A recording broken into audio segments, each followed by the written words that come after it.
Hello, everyone, and welcome to Season 5 of the Rewatch podcast presented by the Terrible Video Game Club.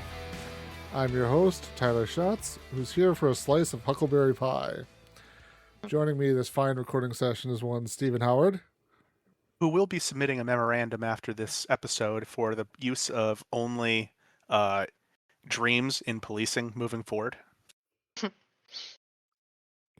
Amanda Howard, who appreciates that Agent Cooper stops for ducks in the lake, because I too stop for random ducks, birds, animals, what have you.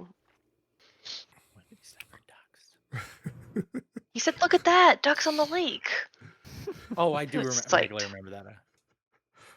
one Nick Castillo is here.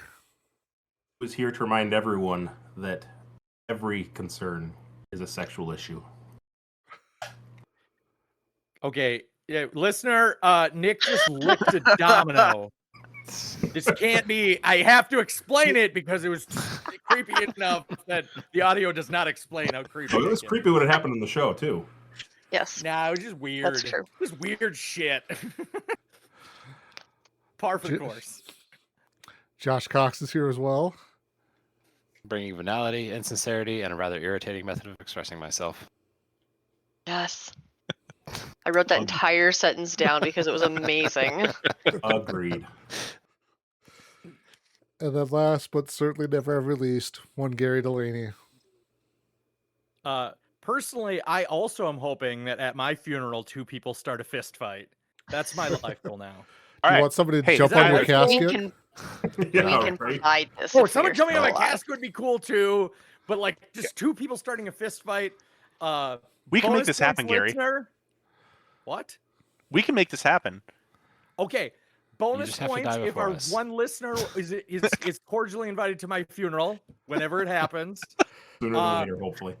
The caveat is you have to start a fist fight with my wife. With your wife? Wow. With your wife? We can't just do it with each other? That's why I was going to start a fist fight with everyone else. Comment down below, listener, on what you think. We're going to have a podcast fist fight.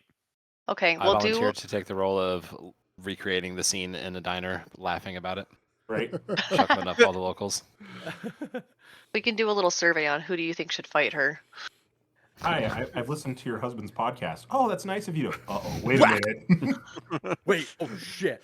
I guess you can draw straws as to who gets to jump on the casket and who gets to break up the fist fight, or who gets to be part of the fist fight. I'm part of the fist fight. I listened to your podcast, Prepare for Battle. Very Indigo, Montana. Yeah. Is this going to be like in your will stated is this? In your will stated this is when like the official looking lawyer reads it off and I appoint so and so to reenact the jumping on my funeral as seen in Twin Peaks. Oh my gosh. Just, it's what he Can you imagine if you had that in your will? Like the mortuary people is like, we're not gonna allow you to do that. This one of a kind like casket lowering device is $10,000. So we're not gonna allow you to do that. Yeah, we'll tell them to take that out. That's why you don't tell them in front. You don't tell them beforehand. You just do it. Really, actually, we're just going to throw you in the hole here. Like, they're not even going to be a slow lower or anything like that. Just take the casket, just chuck it right in the hole. Actually, can you guys, we can take the brakes off the elevator, just like, no, I'm just saying we can solve two birds here with one stone. We just take Gary's body and throw it on the casket.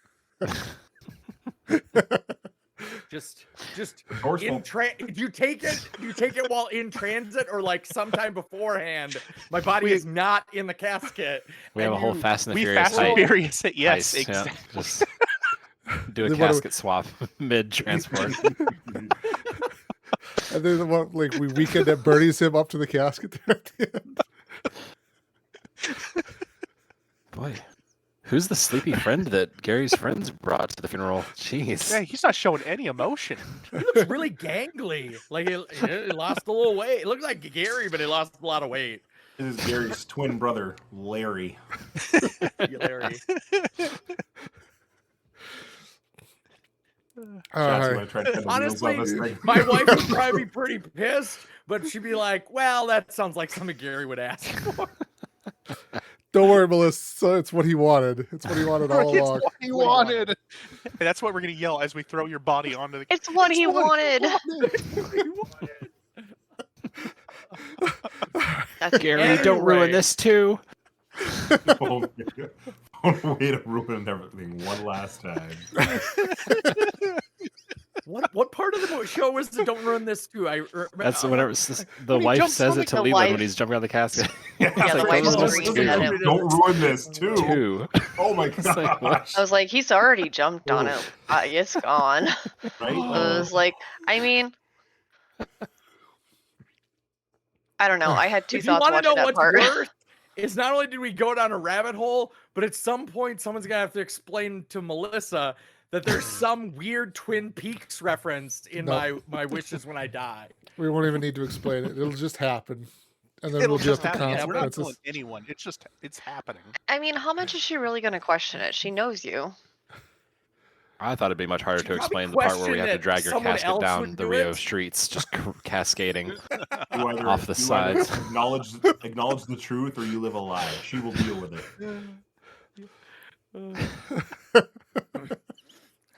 Hey, Melissa, just so you know, Gary wanted us to do something. Sounds good. Full focus. Don't pull focus. All right, dear listener, before we get too far off the tracks here, we're Yeah. How many minutes are we into the podcast, and I we don't haven't even even know. explained what episode we're watching? we're back discussing What Twin show? Peaks, the show. We're gonna start off with I don't even know what episode number this is. 4, I think. 3 and 4. No, It is the 4th and 5th Yeah, Fourth it's and fifth, pretty sure. viewings of the show that you have, which are in the series titled Episode 3 and Episode 4. As one does. What? Who's running this? The way they do it is they title it. The pilot is Episode 0, so then Episode 1 is the second thing that aired on TV. oh, So you're always one off forever at that point. I believe the flex method that we have on there just has it called episodes 4 and 5. 4 and 5 is what I was watching. Yeah. yeah, that's the way the metadata is. But anyways, we're here to discuss episode 4 to kick off with Rest in Pain. Let's see, summary from IMDb. Cooper meets with Audrey, who confesses to leaving him the note about One-Eyed Jacks. Cooper tells Truman he can't remember who the killer was in his dream, but insists the dream is a code to solving the crime. Left with a heck of a solve the crime. left with a heck of a cliffhanger there at the end, and all of a sudden it's like, yeah, I don't remember really here. Yeah. Yeah, that was a lot of hype. I'm willing to give this all these characters a lot of suspension of disbelief. The continued belief in Cooper's dreams does have me just a little. They're both sitting there at the coffee table on the edge, listening to his every dream, like the synapses in the back of the brain. Yes, of course. She writes it down. Like, oh my gosh, guys, come on. Did anyone else find it weird that like only half the dream was like actually televised? The other half was like, Yeah, because he goes through and explains like the whole. I can't remember what even the start is. I should have written it all down, but yeah, like we come in whenever, like we have Mike and Bob talking, and then cut to the Red Room. But there's extra parts in there whenever he's telling the story that we're not necessarily privy to from the show. Mm-hmm. Mm-hmm. I don't know if it's a budget thing or just like, let's make the most fucked up part. Like the other part of the dream might have actually made sense and be like, oh, well, this is actually happening. No, like, let's just have a midget, a red room, and some random girl. Like Steven's comment about them like hanging on the edge. Like, while I admit that I would have expected them to show more skepticism, I actually kind of like that they're trusting him. I just took it as that was their trust in him at this point. He's proven himself so quickly to them. But also, since last episode was only 3 or 2, whatever numbering system you want to go on, I was like, well, that would be too easy. So sure enough, we get in this episode and he's like, I can't remember it. I'm like, naturally, you forgot it. You forgot your dream. I am outrageously like irritated that you've forgotten this thing when I literally forget my dreams every single day. But it still felt rude. Okay, but the fact is that he called them at how much time at night? No, of And course he it's could have not just important. said it. We'll talk Yeah, about it yeah. tomorrow. No, it can wait. Just This is the whole utter point of utter the what's name. going on. Utter the name. That's all you had to do. Then both of you could have forgotten it together. I thought it was just interesting in the similar vein, like how quickly everybody's on board with what he says. Like, okay, here's my dream. Okay, I could kind of see the ties from that, but there's a lot of like looping things together to make the dream make sense as far as what's going on. It's like, well, he's got one arm because he can't stand to have the arm. It's like, really? Is that what you take from that? And yeah, people are, even if they did have some question of what's going on, he's just like, to bed. You know what? I'm sorry, I doubted you. Go ahead. Yeah, it was odd. Actually, I was even more annoyed about the dream because I kind of figured they weren't going to do anything with it. But this is where I had an issue when I went to watch these episodes. I watched the wrong episode because Steven and I, Steven watched the episodes first. Like, he was very on top of it. I was not. I procrastinated, watched them late, and then I just went and chose the next episode that it said I hadn't watched, forgetting that Steven has watched said episodes. So when this episode starts, naturally they talk about the dream. I was like, great, of course. Naturally, you're not going to talk about the stupid dream.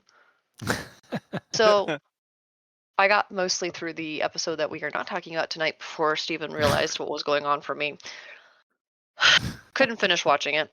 Couldn't go back and watch the next one till the next night, but rewatch it, and immediately he's like, I forgot. And I'm like, all of that, I had already accepted that you weren't going to talk about it, and I get into this, and now you're telling me you forgot. It feels worse, honestly.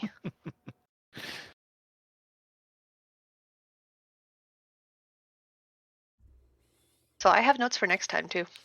I was gonna say, we already have some characters showing up, and by the time we get to the end of this block, so you probably just in media res, just here they are for the next episode, I would guess. But I honestly don't remember exactly what happens even then. So I think Stephen caught me about 15 minutes to the end of the episode. Like, I watched almost all of it. almost So I all of it. walked in. I was out here playing a game, and I know she was in there watching it. I just walked in just to kind of check, like, oh, I wonder how she's doing. I wonder where she's at. And I took one look at the screen. I'm like, I don't remember that at all. What the heck is she watching? I look at the episode. It's episode 6. I'm like, oh no. I was not happy. But well, honestly, I didn't get very good notes, honestly. But it makes a little more sense now.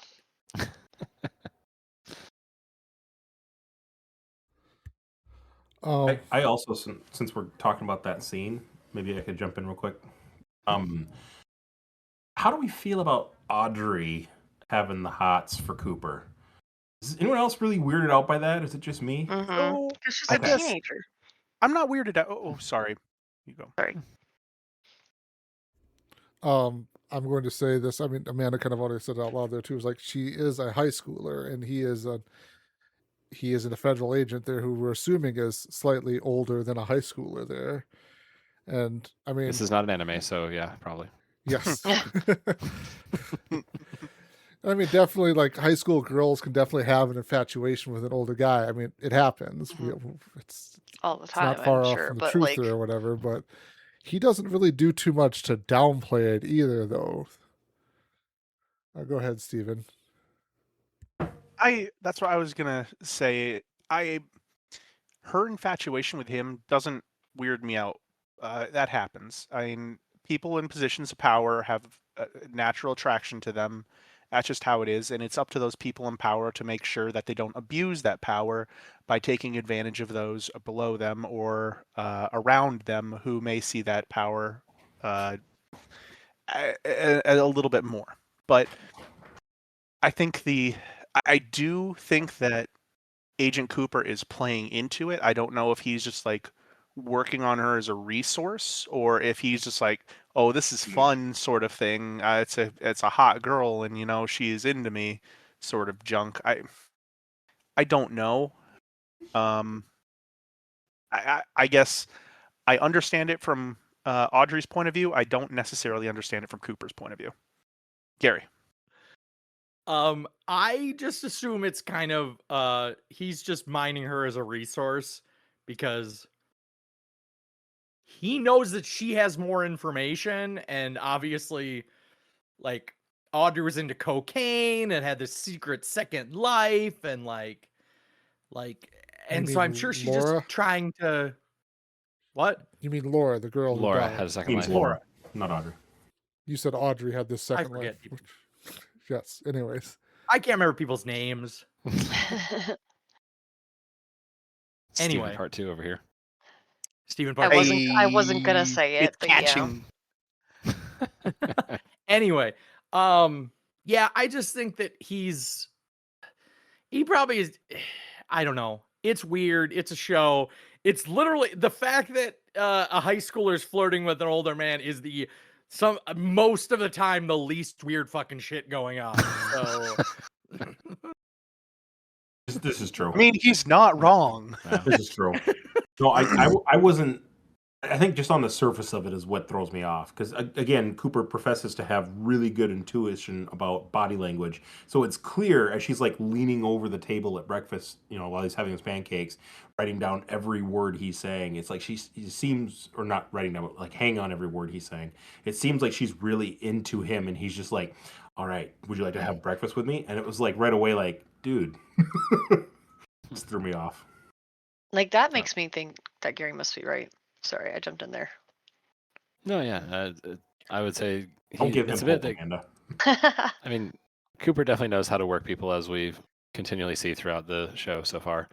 But also it is something where he's playing into it a little bit in that sense. He has the whole like, hey, your handwriting has a rightward lean, a sign of a romantic heart, a heart that yearns, and like, but at the same time, like Audrey's obsession with Cooper, as mentioned, is like he's the hot shot coming in from out of town into this tiny town of 52,000. So it's just Tiny town. Right. He's clearly going to be the object of especially someone like Audrey, who's in a position where she wants to dream bigger than the town, it seems. So yeah. This poor provincial life. Confirming that she was the one to give the clue, because it was literally just a random clue that was given to him, and he needs to confirm who it came from so he can get more contextual information. Also, could it be that he actually didn't notice anything about the handwriting that was about romance and he was just full of shit? He's just bullshitting her to play into the fantasy. That was one thought, but honestly, he doesn't seem that smart. I don't see him as the type of boss. Personal intuition to like play her against her feelings, but. And I was gonna say, he absolutely seems like the type of person who would believe in like the handwriting directionality and analysis and all that stuff to fully like, oh yes, you have a 10.2 degree slant. That means this, this, and this, and your astrological sign is this. Yeah, Cooper is 100% one of those people, I think. I was gonna say this also leans into my theory that like this perhaps might be the most accurate show for teenagers, just in how dumb they are.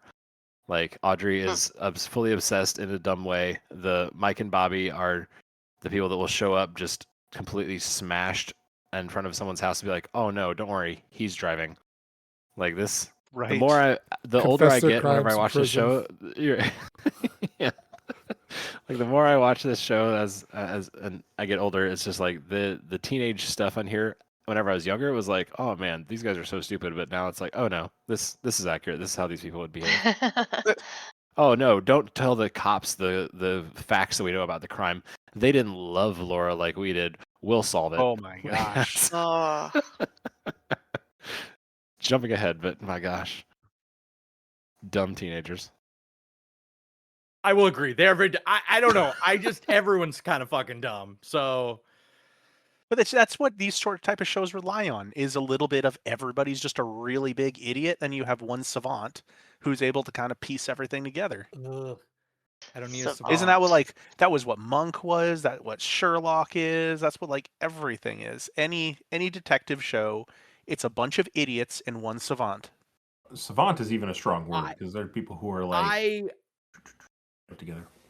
Obviously, this show predates Grey's Anatomy, but I feel like there's a certain amount of Grey's Anatomy syndrome in this, which is that everyone's in love with somebody else, everyone's in a love triangle, and everyone's relationships are only fucking temporary until next season. Okay. You're doing Grey's Anatomy a huge injustice because there are not the sort of love triangles in Grey's Anatomy that there are in this show. This show has it's not love triangles, it's not love quadrilaterals, it's love hexagons and hextants and like there's love I don't know, Every person only singularities, has 2 talking love lovers. maybe. Even there's a And lot of love There's triangles. a in lot Grey's of love Anatomy. triangles. I think it's more than just 2. We need to watch some more Grey's there's Anatomy. multiple love triangles, but it's not like one person is boning like 5 other people or however many sides to shape yes, they it. are. Laura, I was gonna say Laura's got a lot of stuff going on that's making me think she's with everybody. Anywho, Okay, Laura's just the fucked up dead girl. So I took her out of the equation. No, I agree on that too. Steven, I am not doing Grey's Anatomy bad. I used to have to like walk out in the living room and watch, and I was like, weren't these people married last season? Or like, wasn't he This is dating the hill another person? Gary's gonna die. Oh no, now she's married to this guy. It's like, no. Grey's Anatomy. Gary, I have watched seasons 1 through 5 of Grey's Anatomy. I know there's more, but I like actively, in a positive way, watched all those. So don't Grey's Anatomy lecture me, sir. Don't come down off this. I think we jumped in later, Steven. I don't think you've seen an episode. Yeah, I think it was like season 2, whatever. But I saw some of season 1 because I saw McSteamy and McDreamy come into play. We're getting off topic. Okay, I'm pretty sure it was much later seasons, but it does not matter for this. I will say though, to be like, I've watched seasons 1 through 5. Turns out not 1 of 22 seasons. So don't lecture me. Like, you know what? I watched the Super Bowl once, so don't lecture me about the NFL. Like, I've watched a football game once. I would say if I knew my sister's friend has a person who's watched a football game. Right. If I did take a note on these episodes, that would be the one thing that I would highlight, is that every 5 seconds it's like these people seem they're together, and then oh wait, I've got someone on the side. Mm-hmm. And it's just so flimsy. It's amazing. And too, again, like we've talked about the dichotomy of the small town and like how it's obviously not a small town as it's been pictured, because small towns are not 51,000 people, but also in a small town, everyone knows who you're dating. They see you everywhere. You can't go anywhere without them recognizing your car, without, let alone like how are this many relationships not open secrets? Like, I'm sorry. I don't know what else to tell you, but like everyone sees you all the time. Like, and also it's not like there's like a lot of places, like there's a lot of places to hide there, and there's obviously forested areas around. But again, there's only gonna be so many roads in a small town. They are gonna see where you're driving. They're gonna see what house you stop at. They will have noticed. Someone's relatives will be like, oh, I totally saw that car. What are they doing? Well, also to the preconceived notion that like everybody is suspecting somebody else of doing something. Like Leo Johnson, the crazed man who whacks his wife, like he's super out to find out if something's going on that's shady. And it's like, dude, you don't have to really look that hard to find evidence of infidelity, right? It's not hard. It's super easy. Like, even that one that was it the first episode when they were driving up and then they saw the truck and he like said, oh shit, and like turned around or whatever. I'm like, how does he not hear that car out there? Yeah, right? There is no way he does not. You live nowhere. There's no one around you. There is no city noise to bug us out. You do not have constant cars driving past your house. You hear that car coming probably half a mile off, and you probably know what it sounds like, honestly. My double wide trailer with the soundproof walls in the middle of nowhere. I can't hear anything coming down the road. Let alone this high schooler's Charger or whatever it is he's driving. It's a hot rod. Yeah, to me, it's always felt like Twin Peaks is more about. It does have the ultra small town thing of like everybody knows their business, but they don't want to talk about other people's business. Like everybody kind of knows, and they're just not talking about anything. So it's like Norma, like leading to one of the first episodes, like Bobby hops into the car with Shelly, and they're like, she's gonna figure it out soon. And like, nah, she doesn't know. And it's like, of course Norma knows. This is the most obvious thing ever. Again, stupid teenagers.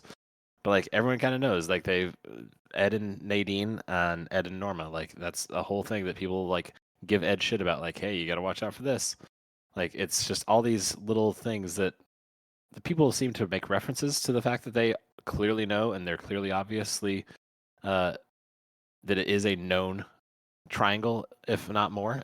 So it's always felt to me more like just a sign of how tight-lipped the town is more than how blind they are. Okay, so two things. Number one, I did do some research, and I apparently have seen to season 15 of Grey's I Anatomy. knew this was about Grey's Anatomy. God damn right it was. So here we are, listener, on the Grey's Anatomy Rewatch podcast. Starting at what season, Steven? Because it What? wasn't one. Doesn't It wasn't matter. one or two. Anyways, the other thing that I was going to say is I do agree that it does feel, and that's again the point of some of these kind of shows, right? Is that the it just like to have a good detective show, you have to have a bunch of idiots and a savant. You also have to have a bunch of people who are close-lipped. You have to have mysteries revealed to you, and that's kind of so it makes sense to me that that's how the show's progressing. It's not like this is and I'm sure there were mystery shows before the 1990s, but I have no idea how popular they were. I think Monk was before the 1990s. I don't know. I'm not that old. But oh god, I'm feeling older. Sorry, but the I don't think that you have the push that you have nowadays to have all these crazy absolute twists of I don't know. Today's detective shows have to have weirder twists than the detective shows of old, I would say. And I think we're getting just standard, I guess, revealed secrets in your detective show. Monk came out in 2002. Oh. Beat me to it. I was just writing that out. I was in high school. It's like, oh, it looks like Twin Peaks. I don't know. 2009. Oh, God. Anyway. Anyways, Nick, do you want to continue on with any more questions you have for the episode? The whole episode. Oh, my goodness. I don't know. Well, I started talking a little bit about the infidelity with the characters, and I was focused on Leo Johnson, who clearly is not the best person in the world to bunk with. But I do think it's interesting how he's not aware of the secret compartments around the house that Norma can hide stuff. It seems like if I distrusted my wife and he was as aggressive as he is to her, like the paranoia, especially if he feels like he's missing something like his shirt, it would be like, where in this gigantic 200 square foot building but I possibly look to check? It's like there's only so many drawers and then you're outside. Like I feel like it'd be something that would be easy enough to find. But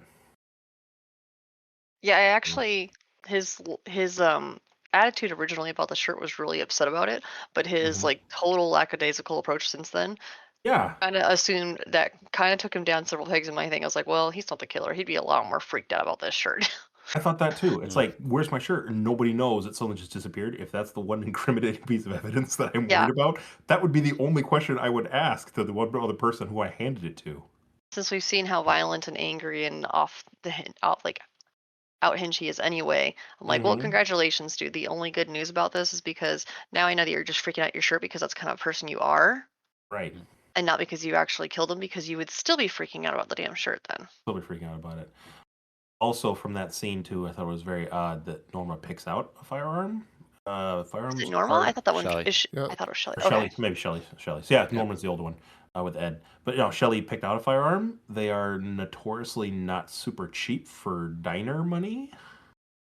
So I don't know. I feel like that would be a huge notice from her not being able to pick up her half of the rent.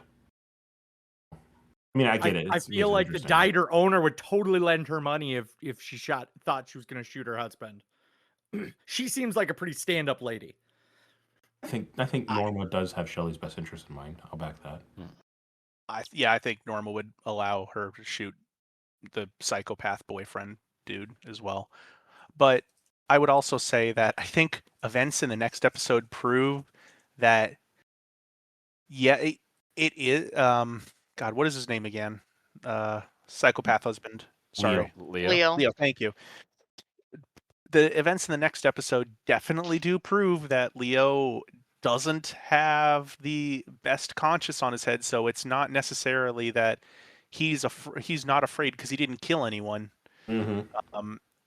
I think No he's compunction. just not just that, but I mean, I think that he just understands maybe either number one, that the shirt is gone and there's no worrying about it. Number two, that maybe the shirt got lost somewhere and it is again gone and he doesn't have to worry about it.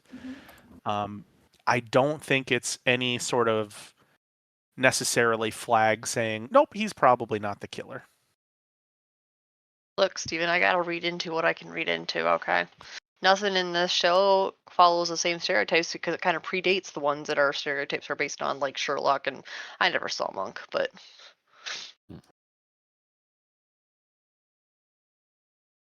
It wasn't really a It's question, just I too guess. goddamn obvious. It's just too goddamn obvious to me. Yeah, that's it- probably The true. actual Yeah, everybody looks guilty in a certain light based on what's going on. I think everybody's No, shown he that they're looks off the guilty rails. in Moonlight. He Oh, looks you mean guilty in the specifically this dark. character? I thought you meant like everybody. It's too obvious. Like, Well, again, try not to jump episodes. Yeah, it definitely seems like he's not got clean hands, and he is closely tied. Well, yeah, because there's the scene in the woods with the football for the two. Is that this episode, right? That was the last episode. Oh, dang it, never mind. That's my own fault for being out of order. listener, Nick did not do his homework last show, so Why you gotta air my he's dirty officially laundry? An episode behind Why everyone you else. gotta? Where's my shirt, Gary? Where's my dirty laundry? Didn't do the reading. Oh, I see what you did there. Ah, topical. Yeah. Nick's gonna be like, "What was that red room? Y'all see that? Yeah. Red room. What See the? that? How crazy was that? Holy cow, guys! Oh gosh. I'll give it to I somebody just else. want to point out the red room is a really weird reference that goes other places, so you had me kind of turn for a second. In your John Wick. Hmm. Pretty sure the red room is from 50 Shades of Grey. Oh, I have not seen 50 Shades of Oh, Grey. I so didn't that's know good. I that. have not. Yeah, I haven't seen any Well, of Twilight this. Mary, we've learned something about you today. I don't want to learn that about you. My wife enjoys 50 Shades Sure. of Grey. Yeah, your wife. I mean, of course. No judgment. We're all friends here. No judgment. 50 Shades of Grey's Anatomy rewatch podcast. Here we go. Yes. I Every feel like season that's we a alternate rewatch between podcast movies I and don't want to have with a seasons. bunch of other people because it's Okay, kind of fucking Someone's weird. got to take down real quick. Someone's got to take down the note of what movies. Yeah, because what Tyler was just saying. Every season we have some random movies or shows that we come back to over and over and over. And this season, I feel like it's going to be Grey's Anatomy. I'm going to make it happen. Oh. Do you have anything But I else, want someone Nick? to note it. Not right now. I'll chime in on somebody else's. I mean, we do have the somewhat soap opera call back. We can tie Grey's Anatomy into the Invitation to Love Ooh, yeah. in show. Can't remember what the actual term for that is, but Shit. we catch Leland getting drugged up and catching the start of that. There was two different times that shows up, right? I don't know Yep. between the two Yep. episodes, obviously. I That think it's was once like per episode. gnawingly terrible. Like, Yeah, I mean, because it obviously is it's a supposed to be cheap. daytime soap opera, Yeah. but it's more dramatic than your show. It has to be more dramatic and crazy than the show you're currently watching. Right? Yeah, which is a lot for That's a Twin lot. Peaks. That's working hard. I didn't write down any notes, but I wish I would have written down in hindsight when Lucy was like, "What's going on?" And Lucy just recapped everything in the soap opera. It's amazing. What's So going good. on here, Lucy? Yeah, especially the first episode. First time we catch it is you could just get the subtle foreshadowing of like, oh, this person playing this lady and this lady. And then sure enough, at that point, Maddie Ferguson enters the scene. Yes. Yes. Okay, so she had showed up in the previous episode, and my face blindness I had no idea who it was. I was like, all right, they're introducing another character. No idea until this episode that I was like, right? No. It is, isn't it? Right? It is. It is the Yeah. same actress who Same plays actress. Laura. Just with Yep. the Steven glasses. did better than me. I didn't catch it till the second one of this episode. Like, Okay. I also had some face blindness. I thought it was the madam. I thought it was like somebody from Happy Jacks. No. They Oh, like no. No, it's that is Laura. that It's is the- it's Laura. Laura yeah, Palmer's actress who plays Laura. yep. It is not actually She's Laura. the- She be dead. Yeah. or very Or- different hair yeah, color. whatever. Theory. The cousin is not the person, or the cousin is not the same person, right. or whatever that thing from the Red Room. I can't remember the line from the Red Room, but that showed up in my head the second she said, I'm "The not. cousin is not okay, the that was something." something else. It was like I'm not her. I'm her cousin or something. Yes. I think Yeah. that's what it says. Yeah. Can I add a conspiracy theory? You can. No. Everyone can add a conspiracy Absolutely. theories, but You you have have to say to- you have to- conspiracy yes. theory number. Theory. Yeah. Conspiracy No, theory. no. You have to number it. Number it. Number Come one on. for me, Thank right? you. Yeah. Or, I don't know how many Gosh. we have. Maddie Ferguson is who is dead, and Laura Palmer is pretending to be her cousin. Ooh. Mhm. I can't say I didn't think about it. You're welcome. In order to escape all of her many romances and turrid love affairs, she's posing as Maddie with her glasses, pulling the old Clark Kent, and nobody's the wiser. I did think it was really, in one way or another, it was really cool of the show to. I've never seen another show kind of do this where it just has like the person show up in the. Obviously, like if you watch a Law and Order episode, the person's dead. And that is Mhm. their entire scene credit is Yeah. dead body number one. So I was like, oh, well, I have actually thought about this. I think it was the second time we were watching. It's like, kind of sucks for that actress, you know? All she just gets to do is play a dead girl, Yep, so and that's she's the circular of all this, but doesn't actually get to play anything. And suddenly, bam, she's here. I'm like, what? That is awesome. Mm-hmm. it wasn't until the end when she's like looking at James that I was like, and he's like looking in shock at her, and I'm like, what's the problem? And then all of a sudden I was like, oh, she does look. Wait a minute, is that the same actress? This hit me way too late. Like I had no clue. I just was like, nope, that's not Laura. Doesn't look anything like her. Okay, so explain the differences. She has a different hair color and different hair. Like it's more Style. Different Yeah, hairstyle, yeah. different hair Yeah. color. That's literally just the hair. That's it. So Mhm. disappointed in myself. Props to the movie. They were subtle enough that I didn't catch it for basically 3 Mhm. episodes. So Amanda would never be able to tell Clark Kent apart from Apparently, I'm a little upset. Look, glasses are different, but whatever you yeah, say. no. Apparently, honestly, I give them full props for me not realizing it right away. Honest, like Mhm. usually they treat you like you're dumb and they make it as obvious and pointed out Okay, as also, possible. And I I wanna kind of point out when appreciate this not pro- being. Go ahead. Sorry. I was gonna say when this originally aired, this was on like weekly television, so you That's would true. have no way to go back. That would be Like, you would be- brutal. A Yeah. week out from the and it's probably been. I guess her picture is in the beginning and the end of every episode, right? Yes. It's like her Yeah. her prom queen picture, but Yeah. like it would have been That would be- weeks. Yeah. Minus Like- the blood smear all over it. You're a blood Yeah. smear. Yeah. Wow. It was definitely interesting when they announced that, and just like talking with James, and James is just like staring at her. Yeah. James pulling in some fantastic performances in both these episodes from Ed and Nadine, busy talking about how they reconsummated their relationship, and then James shows up right before the funeral, just walks in silently. I'm not going. Yep. All right. Thanks for coming by, James. Right. seeing- Bye. Good seeing you. Thanks for coming all the way to tell us that. I made a phone call. Phones And then exist. the next episode, You know. right? Okay, And then the next Did episode, just anyone blankly else- staring at Maddie. Again, Showed up anyway. Everybody's deaf in town. They couldn't hear him coming. He only drives a freaking hog.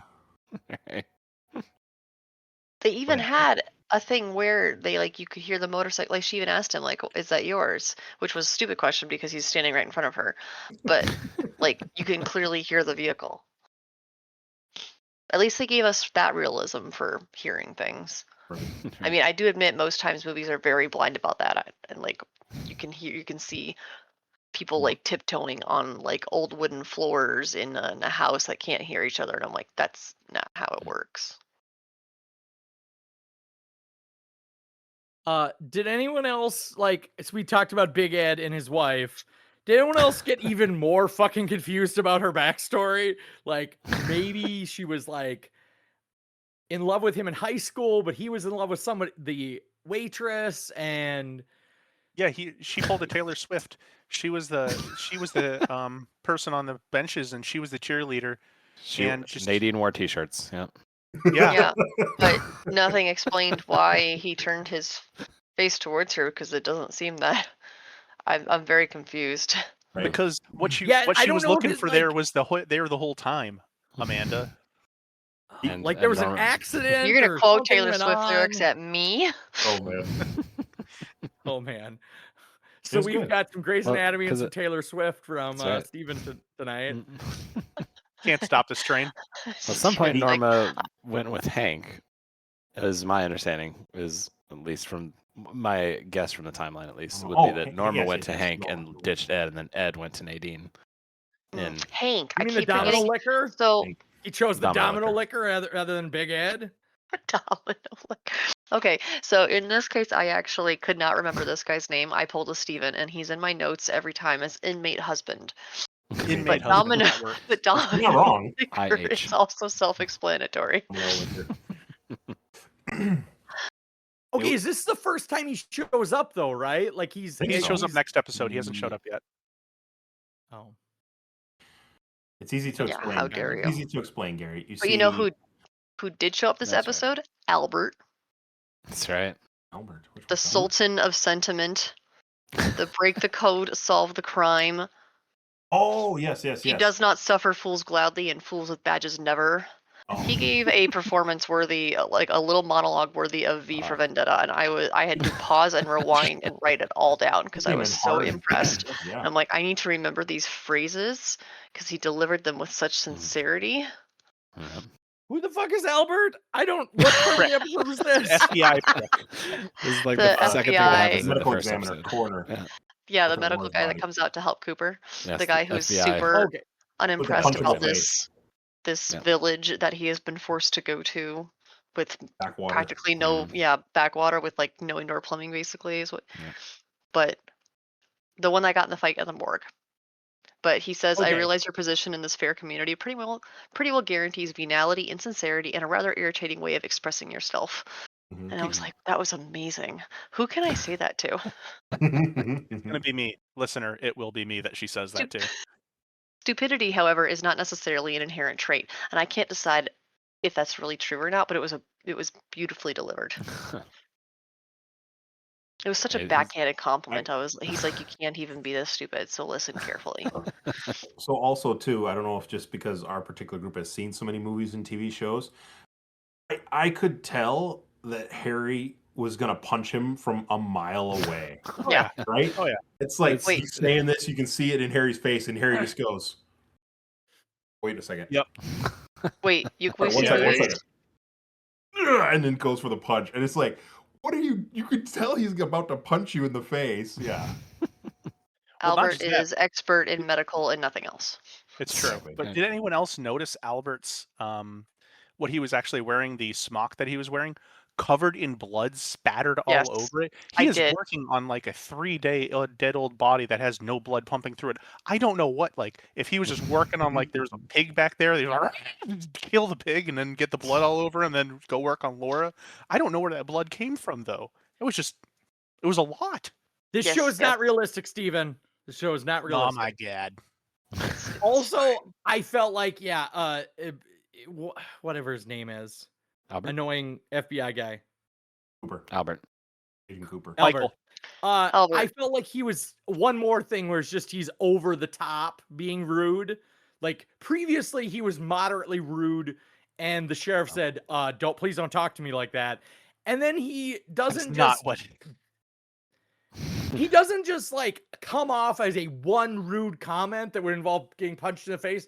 He came off with like a rude comment followed by like a diatribe of like this town is terrible. And it's just like, wow, I think you went a little overboard with your writing. You could have just made him a little more subtle. That's all I'm saying. Steven? Amy, I feel like we've all known like that one guy with Asperger's who actually acts like that. because I know I have friends like that who would pretty much do that. What exactly I just don't like happened my there? burgers I anywhere have near that person. I am asses. imagining this person in my head right now. I have their picture in my head. I know that it would happen. So it doesn't strike me as out of the norm.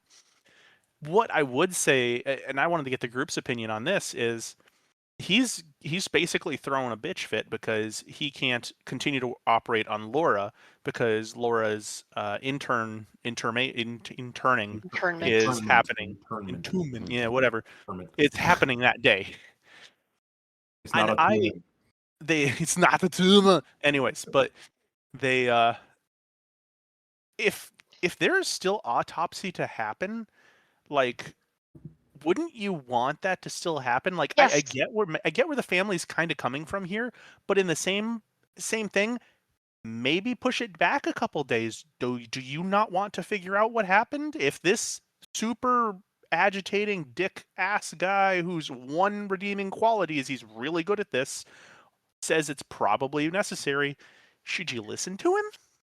Conspiracy theory. They're trying to hide the body and get her buried so they can't figure it out. Family did it. Dear Nick, Leland.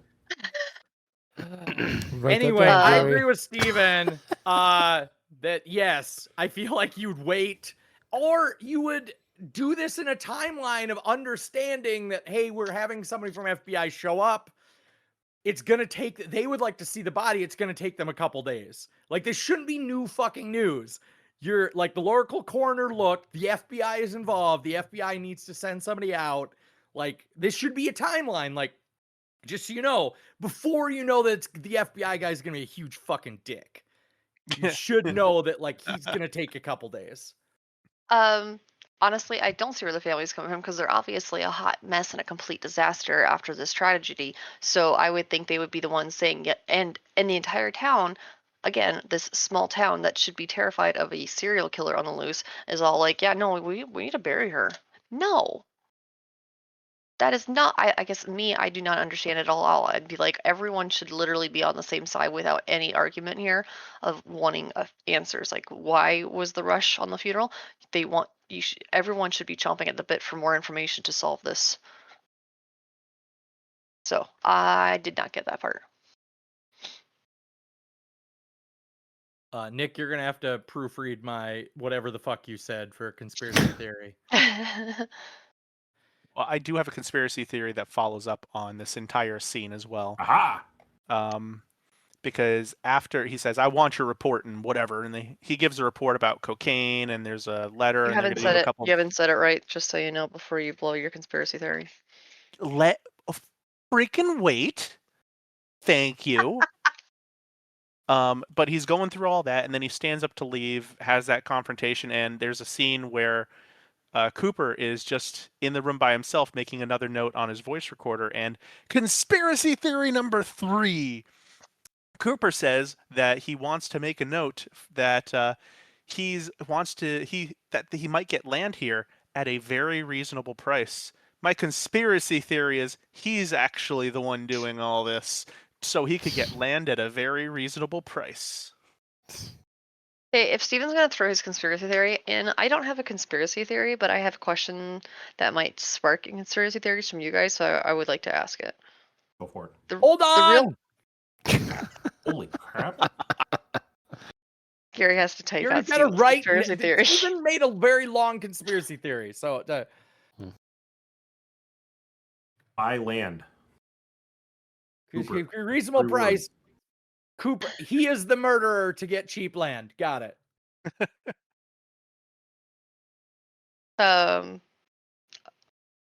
Okay. See, Sorry. Gary railed me Continue. there. I'm sorry, we were going too fast for you. I would like to say the real mystery here is Diane. Is she a person? Is she real? Was she real? Is it his imaginary aid? Is it his recorder? Ooh. Is anyone else concerned about this? I think there's already been a conspiracy theory made about this. That Diane's not Gordon? real. I The think Gary had pilot. it. No, conspiracy theory number 1. There is no Diane. Yep. Yep. That's not enough information, so. Does Gordon Cole Okay, ever mention Diane? Okay, well, did you get... Oh, but you didn't say No. conspiracy theory. So No. we I don't have a fortunately- theory I'm for it. curious. I want to He just know posited. this Just mystery. posited. Yes. Just asking the questions. Just asking the Yeah, I'm questions. just asking the questions. I'm Just waiting asking for you questions guys. here. We're just Not a talking. conspiracy theorist. Conspiracies That's theories crazy. aren't even stated and confirmed. I have no theories. I have many questions, good. and usually when Uh-huh. I say something like that, you guys immediately jump on with "This is what's definitely happening." Right. And I thought you guys would have something a little more colorful. So honestly, I If we gotta say I'm hadn't disappointed. previously discussed Oh. it, that's the, I'm- yeah. I'm just So saying. that's my It's really conspiracy odd, question. right? It's my conspiracy question, not conspiracy theory. Yeah. Nobody else is talking about Diane. Yeah, I am very. I think I've written down notes about Diane each time. I'm like, what? I need to know more here. Does the other Diane's gonna show up FBI in one. guy, neither the coroner FBI guy or the boss FBI guy references her? Maybe the boss FBI correct. guy's the next episode. I There's keep a trying to second- decide if it's the He is, recorder yes. that's named Diane or if it was just what he has named his imaginary aid in his head because these are recordings, right? Like it's not going to anybody. Maybe she's in his dreams. Yes. I always expect my at face value read was that it was going to someone who was transcribing things because that was what you used to do with recordings.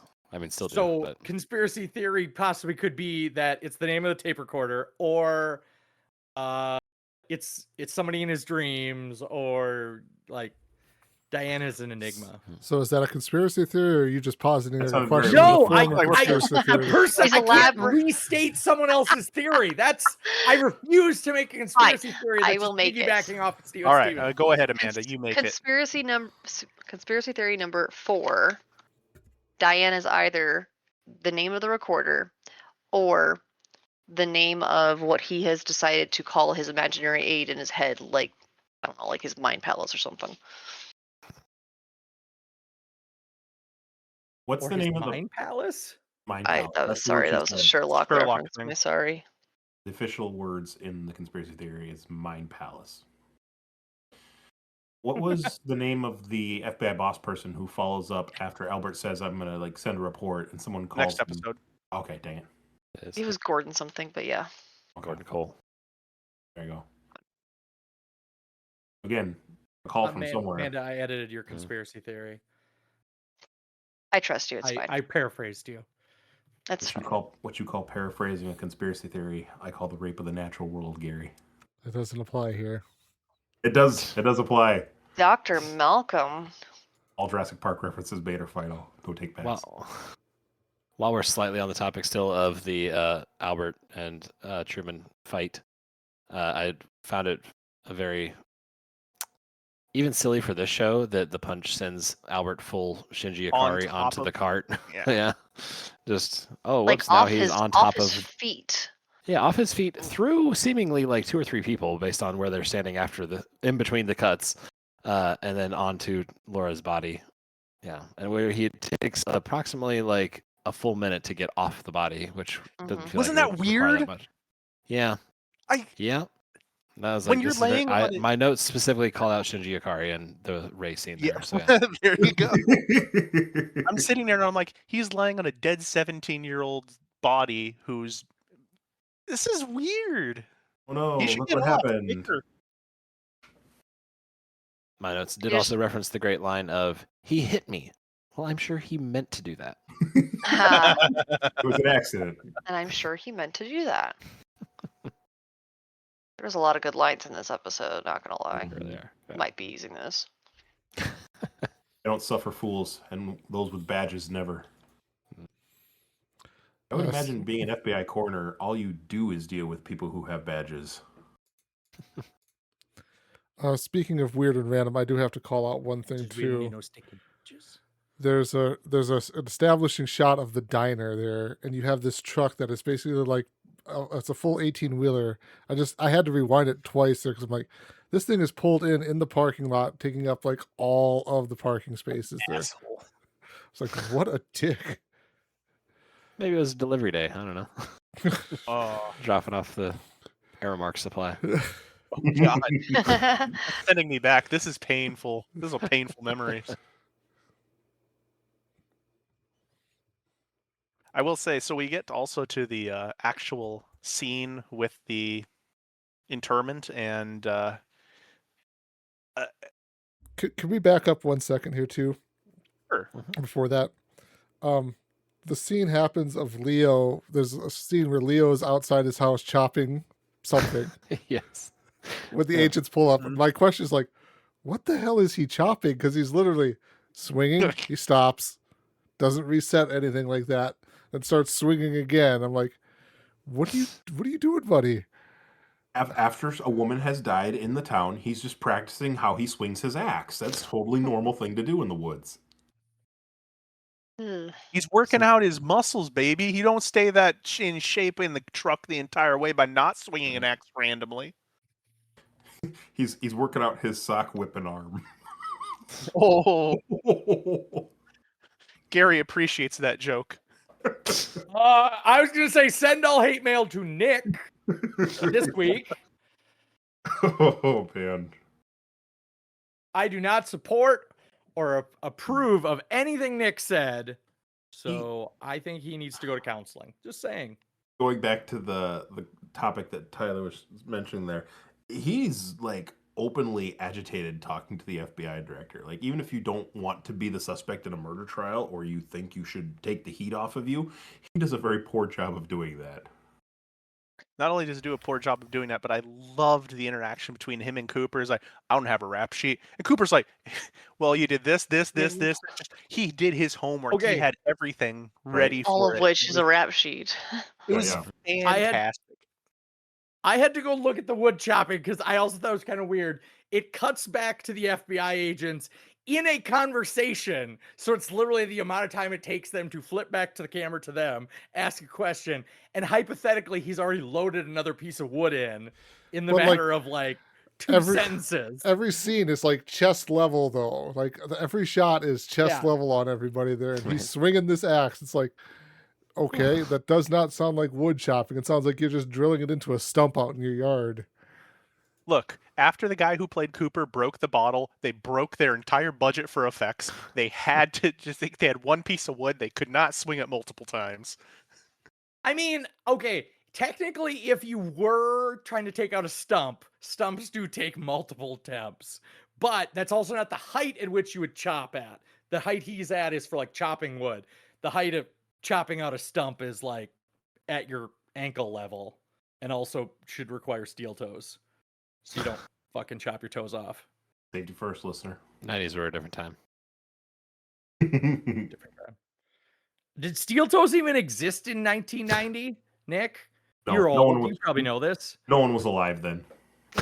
That's true. None of us even. Steel hadn't been invented yet. Exactly. It was the Iron Depending Age. on what time in 1990 you were correct, I would not be alive. Oh, goodness. It hurts. Oh, Steven, you're so young. I hate you so much.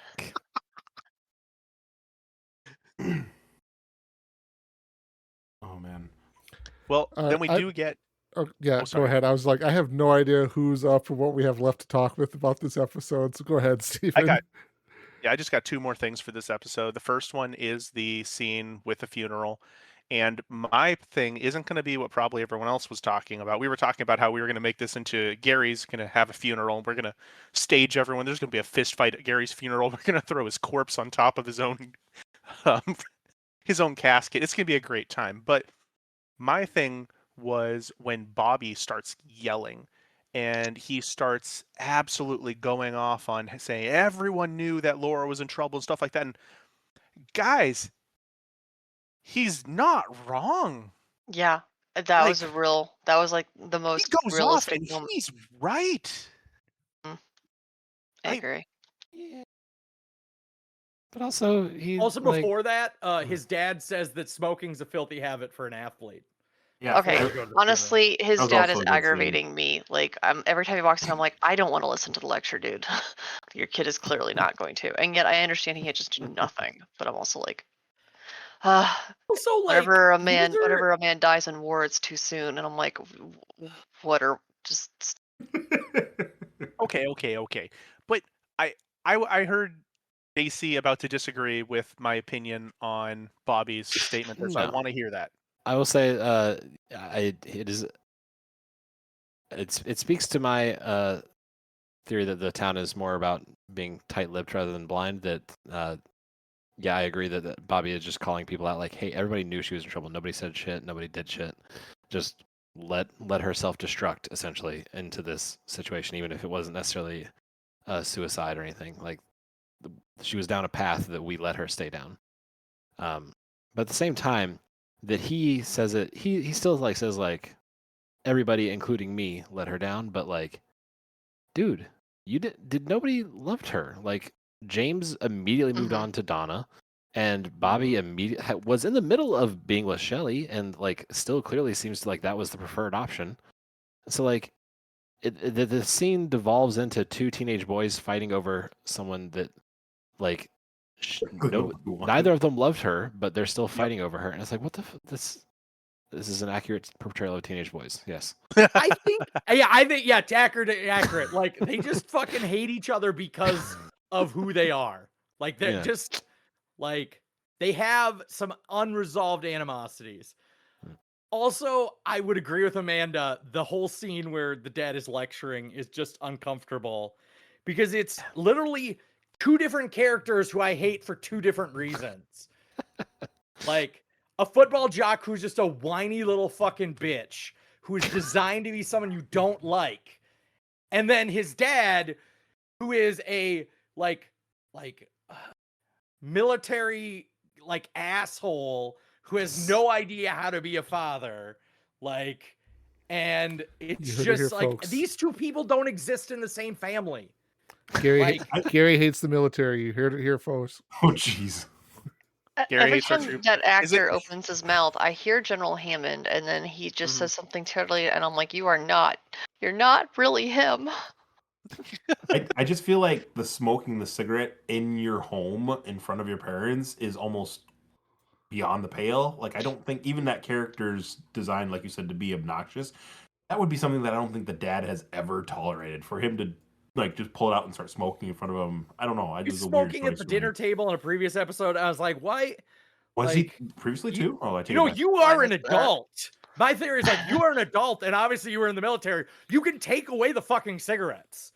You can probably, this is 1990.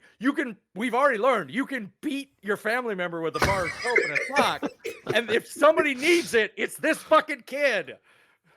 So, and I've seen Full Metal Jacket. You know how to work a soap and a sock. Gary is out of line, but he's not wrong. He's not line, but he's not wrong. Like, if there was going to be one parent in this entire town that beat their child to keep them in line, and that causes the disciplinarian issues, it would be this dad. I think the winning phrase now from this podcast is, once again, Gary is out of line, but he's not wrong.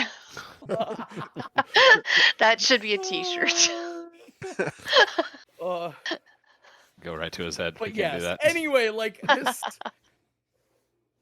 it just doesn't make sense to me. Like he would not be this soft of a parent if he was actually in the military. So it's a conflicting character dynamic. Well, like he's like, oh, when I lost men in war, and it's like, well, maybe you should have used all that effort to like make your son not be an asshole.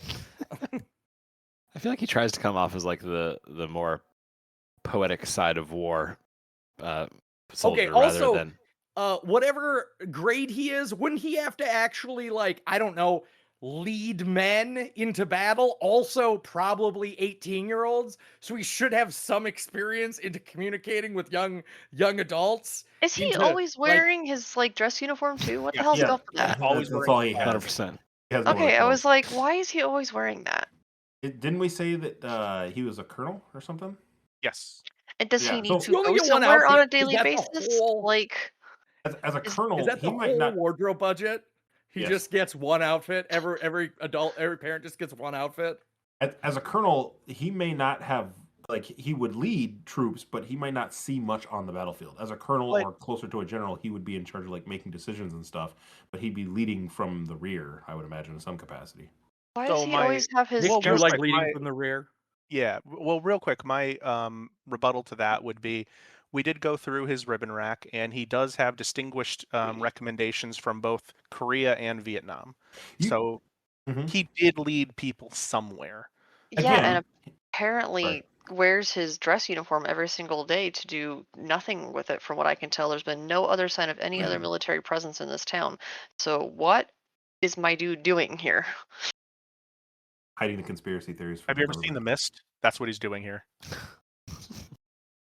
It could be since Guarding Korea its- was in the 50s that he was a lower rank and was leading troops into battle, not as a colonel, but as like a lieutenant or a captain or something at that time, and now has gained the rank from those previous accomplishments that now he's a colonel.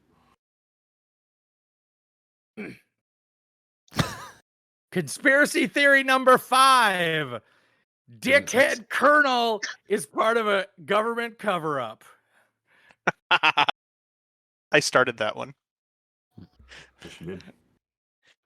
This is on you. Perhaps So- he's in the town guarding against the dark presence in the woods that we learn about later on. Oh yeah, so secret Right. cult, guys. Yes, Right? that was my next one. Secret That was my society. thing number 2. Secret society. Secret society. Yeah, Right? guys. Society. They get hard. Okay. core Okay, into hold that on. Was too there a when it comes secret up. society? Yeah, I I think think- House Boys. Wink, wink. Yeah. Wink, What wink, the- wink. Also No, a it's weird this, name it's this. for something that's been going Doesn't on matter. for how long, supposedly. It just Show your Tyson support. Yep. so, and the fact that Hawk That's- is in it makes it so much better because Hawk is just freaking legit. Like He's I am cool. all about the secret society, and Hawk is easily my favorite character in this TV show, bar none, quite right now. I feel like the secret society almost does lend a little bit of credence to the fact that they listen to Coop's dreams without too much argument, because they've already got their secret society for fighting dark They have a things in the cult already. forest. There you go. That's why they So, seem like, to capitulate and go yeah, along with it so once much. they 'cause they're once just they like, trust "We know him, they they're like, gotcha." yeah, cool, absolutely, I Yeah. understand this. He's like, let me tell you about Tibet, and they're like, yeah. Interesting. Go on. Tell me, Tell me tell me more. more. They've already got the tinfoil hats. They just needed someone to buy in. I love it.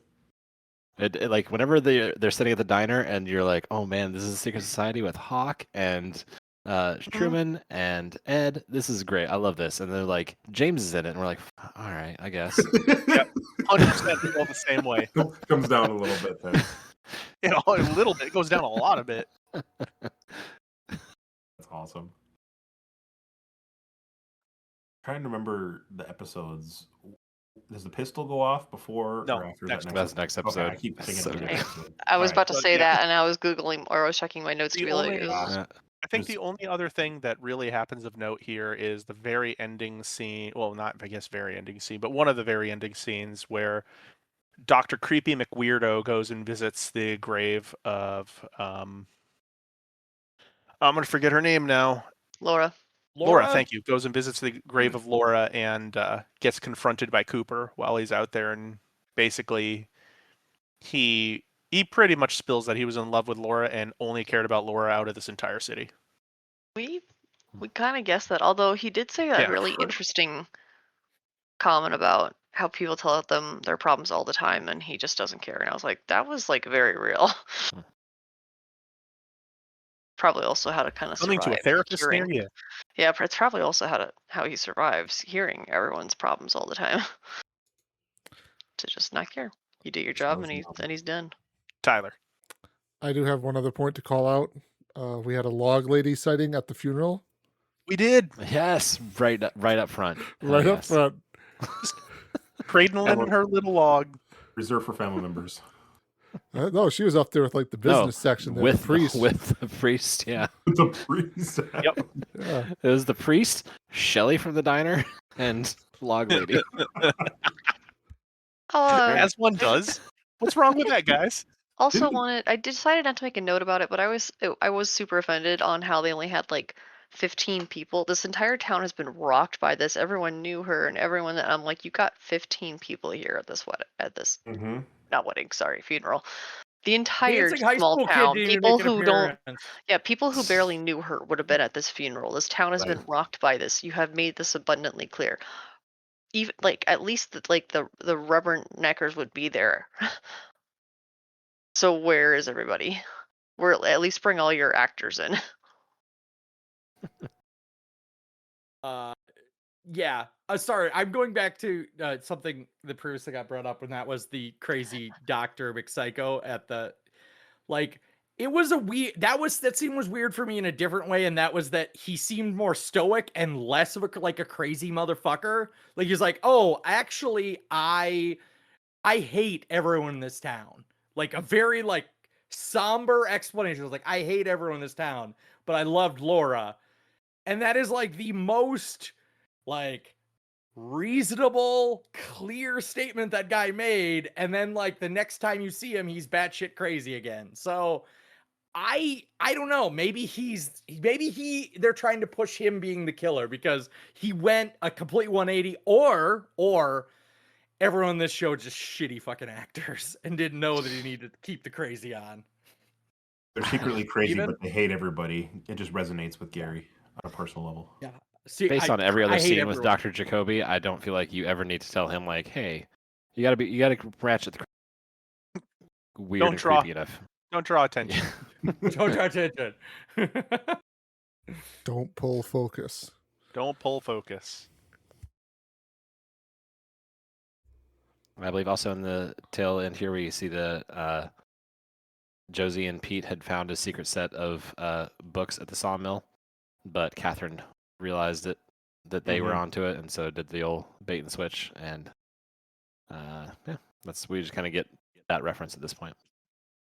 See, like Also, before apparently- before cell phones, I was like, she didn't even take a picture.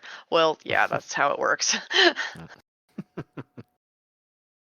Also, like apparently, all those people just live in one giant mansion.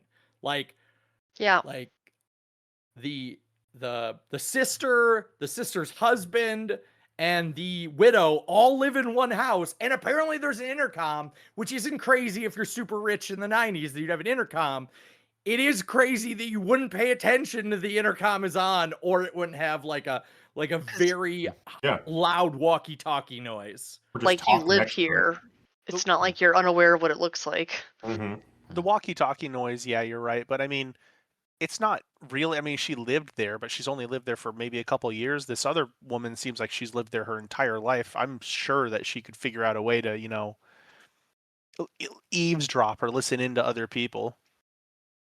She finally listened in at the right time. I'm assuming it's a more common thing. We just see this just one. That's true. Good point. I'm going to tell on myself again with which episode I'm trying to watch all at the same time. But had we seen the sister Catherine with the dad, Audrey's dad, in this one, or is that previously? We saw them previously, but I don't think they necessarily have a scene together in this. Not in this episode. Okay. Yeah.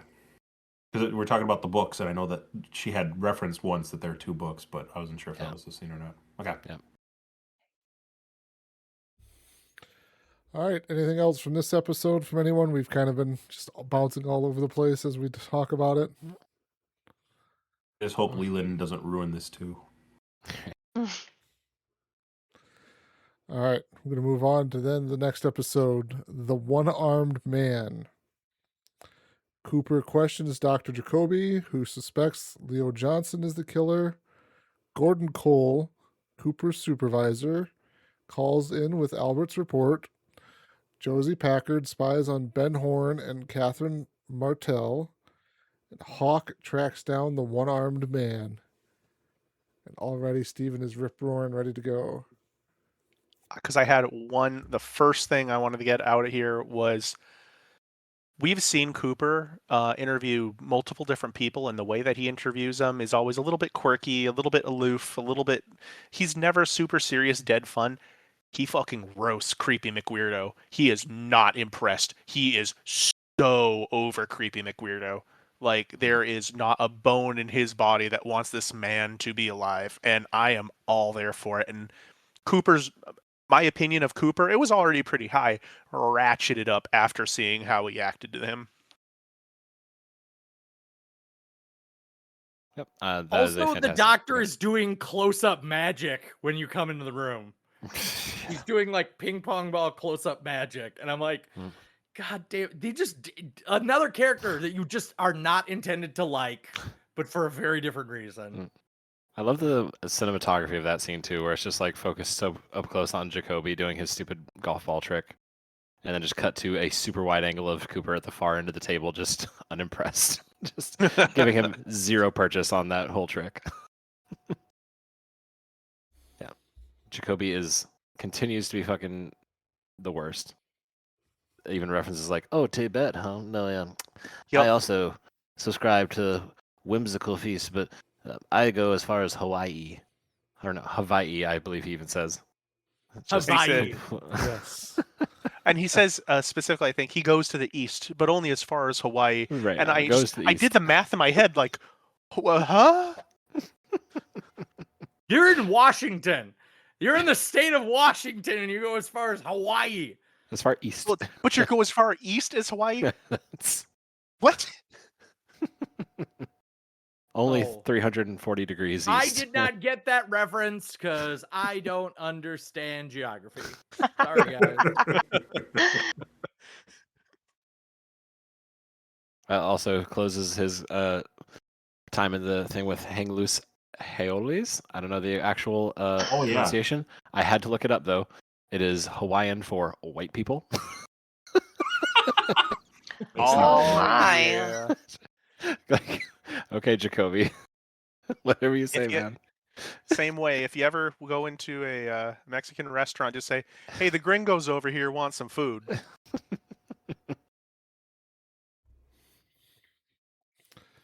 Steven, do you want to just keep going with? Oh, sorry. Did you have something else, JC? I was going to say one of the very first things that we see in the episode is actually going to lead to conspiracy theory number 6. Andy is a heck of a little artist.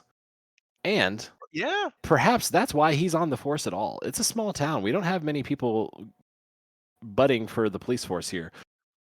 They need someone who can draw. He's a talented little artist in the high school.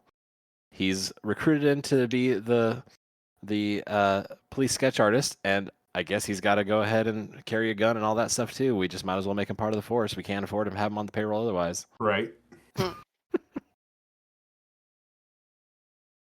I did notice that. That was a kind of a cool little characterization of him, because he's, even throughout the rest of the episode, pretty useless. So to see that he has this redeeming skill, actually, yeah. I appreciate that they're doing practice. Yes, that was great. I like weapons that. discharge when he drops his. I was so irritated. I saw that happen. I just went, "Oh man, Why? How? That is a terribly unrealistic explanation of what would happen if you dropped a gun and it went off. Like, I'm pretty sure you'd get fucking pistol whipped.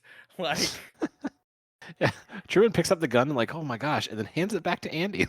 No, yeah, right. You're not getting this one back. Sorry, buddy.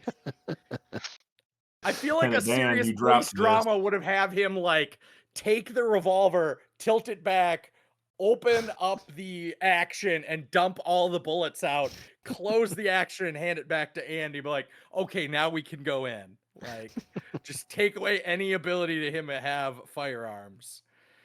Oh yeah.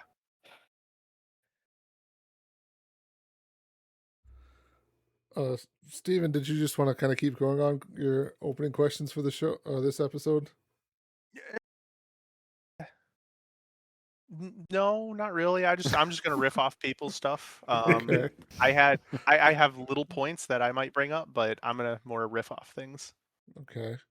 JC, did you have anything? Not in particular questions. Just in order from the episode with Sarah Palmer just being grilled about her question, like her visions specifically to the police, felt off, but very in line with how Cooper operates things. And then yeah, Leland just coming around in another stupor. She has 2 visions, you know. Mm-hmm. Yeah. And Donna just gets to be there as well, hearing all about it. Okay, so they do this vision and this drawing thing, and it's not at all anyone. So it's just a random character that happens to be, I don't know, what did you say, like a grip in the show? Yeah. Like, It's a just a set random decorator dude. originally. Who the only thing that connects it as a reasonable explanation is that Cooper also saw this crazy person in his dream. And then they just leave that and they walk away and they interview someone else. We're just gonna wipe our hands with this conversation and pretend it's relevant. Like, unless that becomes relevant later, it just seems like, oh yeah, here's a sketch artist of our mad bomber. Yeah, I think I recognize him too. Okay, are we gonna like post this photo anywhere? We're gonna no, it's just a vision. We don't need to take this seriously. Well, the killer might be thinking he's getting away with it, but except for the mind traps of Sarah Palmer and Cooper. So, And then they show the picture of the one-armed man. He's like, "Yeah, I don't know anyone like that. That's not me." Cooper has a little reference to this scene later on, whenever he specifically says that, this is the person I saw in the dream. His eyes are a little closer or further apart. But yeah, he clearly mentions that he did not go to the interview with Sarah Palmer because I'm a strong sender, which implies like, one, he's into this in a big way anyway, but also he's probably been on cases before where he's like, oh, well, I was in the room, so I influenced them just by being there with my psychic presence, so I better stay away. This is also where we get Gordon Cole calling in. Gordon Cole, if anybody's not familiar already, is the voice of David Lynch, the creator. Oh. So he gets he gets to come in there and has his very shouting way of speaking, which is just something he said he picked it up from his grandma, who has hard of hearing. So she always answer the phone like this, and so he just went with that. It's like, oh, you just need to answer. Grandma, you're in a movie. You just need to talk on the phone and just pass some information. Okay, don't pull focus, but yeah, just pass on the information.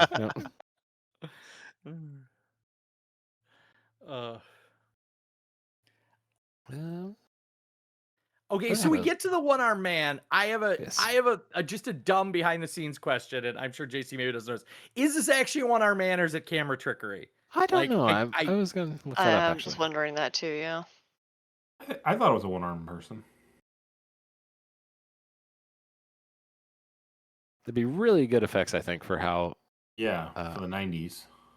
Well, also, like, yeah, because it's at the shoulder, like, usually you can hide, like, a leg by, like, folding it under and wrapping it and hiding it, but yeah, like, it looks like it doesn't have an arm. Yes, the actor Al Strobel actually lost his left arm in a car accident. Oh. There you go. He walks around without a shirt for a little bit, and you can see from multiple angles. Yeah, like, that would be a really good prosthetic for both the 90s and this show's budget. Right. What? Yeah, I love this show and its budget. Don't get me wrong.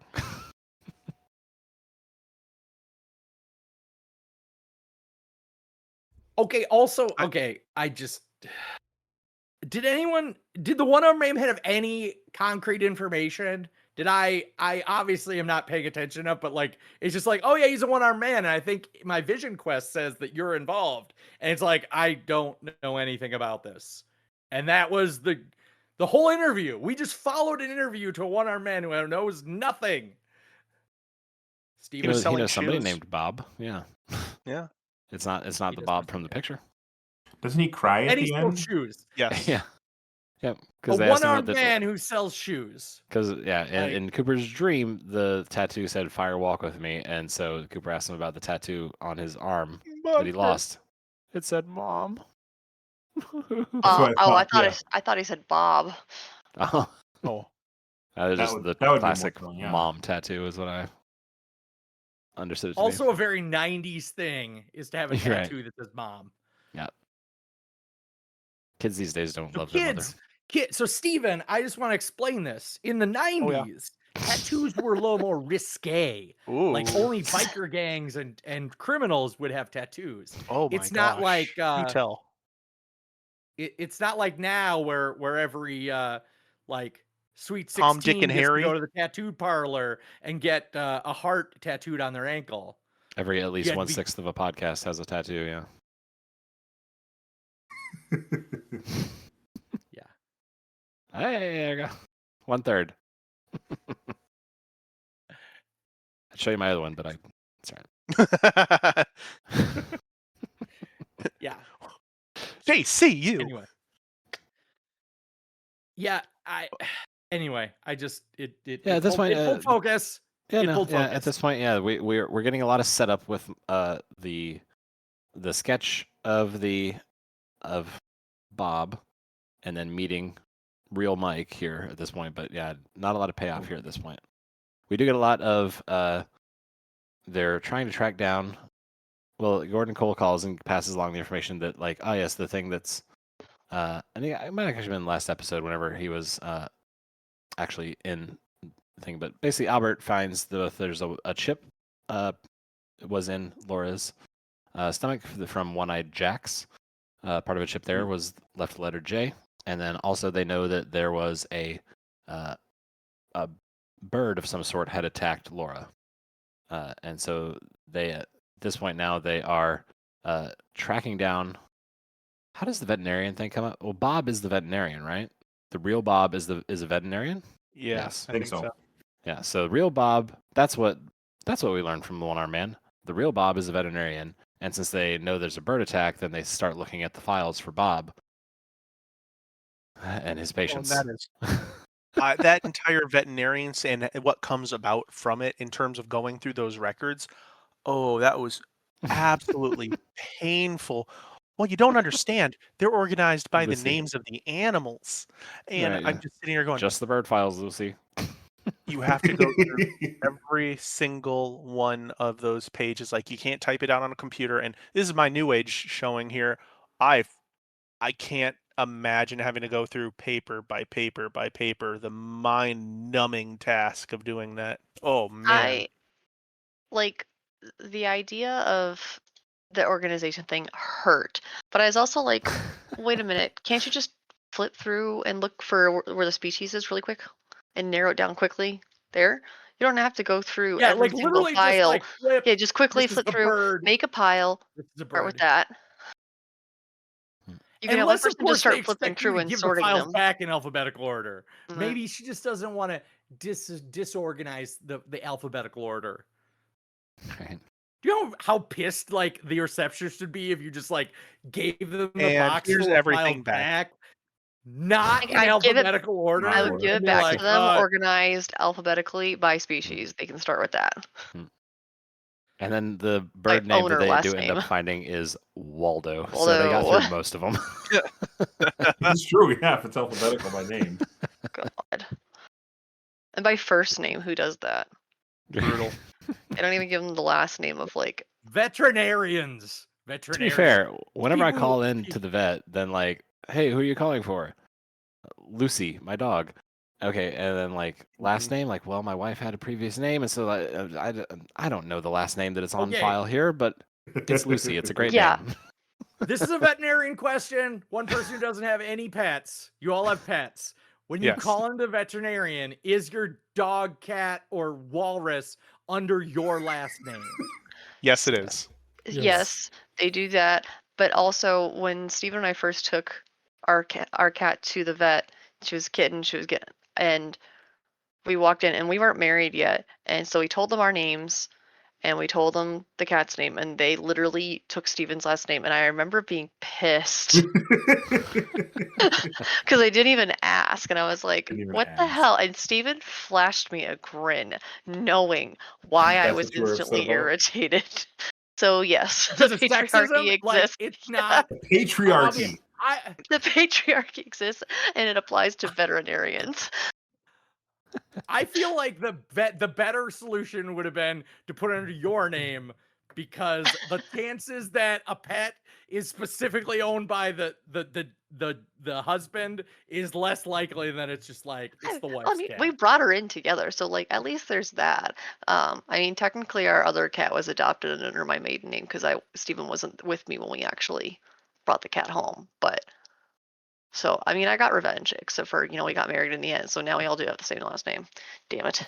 No. You can demand that your veterinarian change all the last names.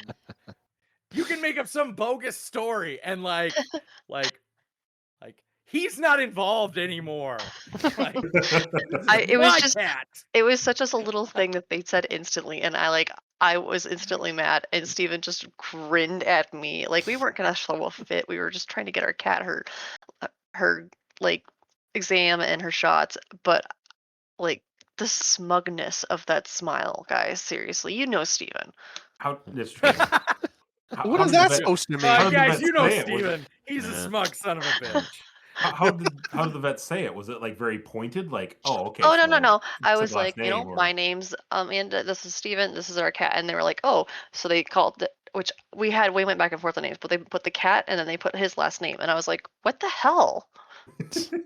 Because Like, we Amanda, didn't they give a know. last name. We They gave my know. last name, All his right. last name, and here's the cat. And they're like, okay, Yeah. cat, Steven's last Amanda, name. I'm I was just like, saying, to close this all off, they can look at you and they can look at me and they know that they should be under my name. So I'm just saying. Oof. I mean, yeah, it's one of those situations too where if you say something that potentially gets worse, of like, well, you know, statistically he's more likely to be the breadwinner, so in that case we're just Yeah. So- Just keep goodness. like the just person avoid was the very issues. busy just typing into the computer, and just immediately Steven's head whipped up at me to smirk, and I was like, shut up. I have an important note And I here for think the next we part of the got- episode. Okay. Yeah, I think we got in the car, and Steven goes, she said Howard. And I was like, Steven, don't start. Yeah, this is starting. Don't start. My next note here is, who the heck ever heard of diet lasagna? Ew. Ew. I just love that non sequitur of the show sticks with me. Like, I think about it 3 times a year, no matter how recently I've seen it. It's so good. Just that generic like dad thing of just like, what the heck is it? This newfangled stuff? I don't want. Just love it. Perfect little conversational bit of Lynchian dialogue, I think. But yeah, that is while James is calling in to Donna and then meets Maddie, which we referenced being just extremely awkward and Mm-hmm. terrible.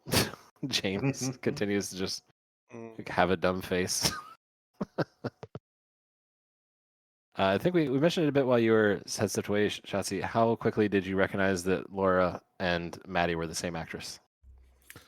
I didn't notice it in that episode until the episode she was introduced. I noticed it more of like when James was going up to her in the diner. I'm like, wait a second, this looks familiar here.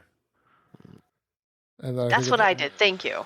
I think I actually had to kind of go Not alone back to there. like the credits on the show. They're like, oh, this actress is playing the same or 2 different people. Okay. And see, I didn't look up IMDb because I thought that was going to be a spoiler. Sorry. Yeah. I did. I had to know because Steven walked in as I'm pausing, and I'm like, I think I just because he answered my question before I finished looking it up, but I had to know for sure because I thought she looked different enough, and she. I did will not. say, thinking about it and looking at Laura, every single time you see her, her eyes are super dilated. Like the actress's eyes themselves are always super dilated. Like either they film her scenes in pitch darkness, or she is taking more. What's the ADHD drug? Ritalin? Ritalin? Really? Ritalin. We She's don't know taking about more drugs, Ritalin than is Steven. needed for anyone. What? You don't know as much about drugs as you do, I guess. You know? Where'd you learn that, Cheech? Drug school?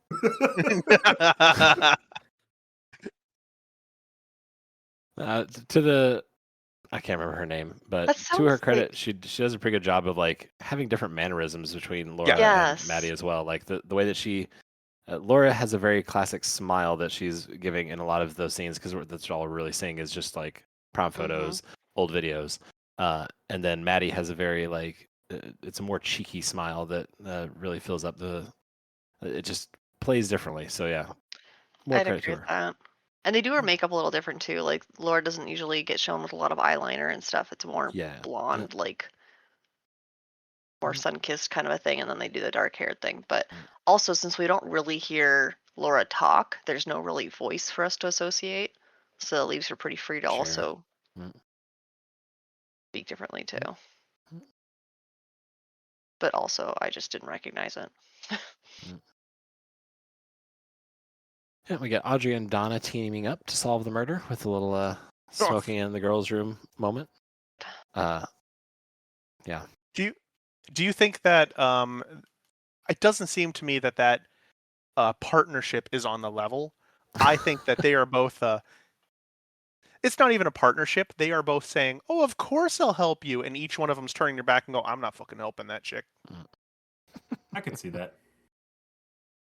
Like Donna just had this whole conversation about how this girl's in love with the FBI agent, wants to be taken away, and then thinks that she'll just agree not to tell him what she finds out. Yeah. What? Your motivations are not the same.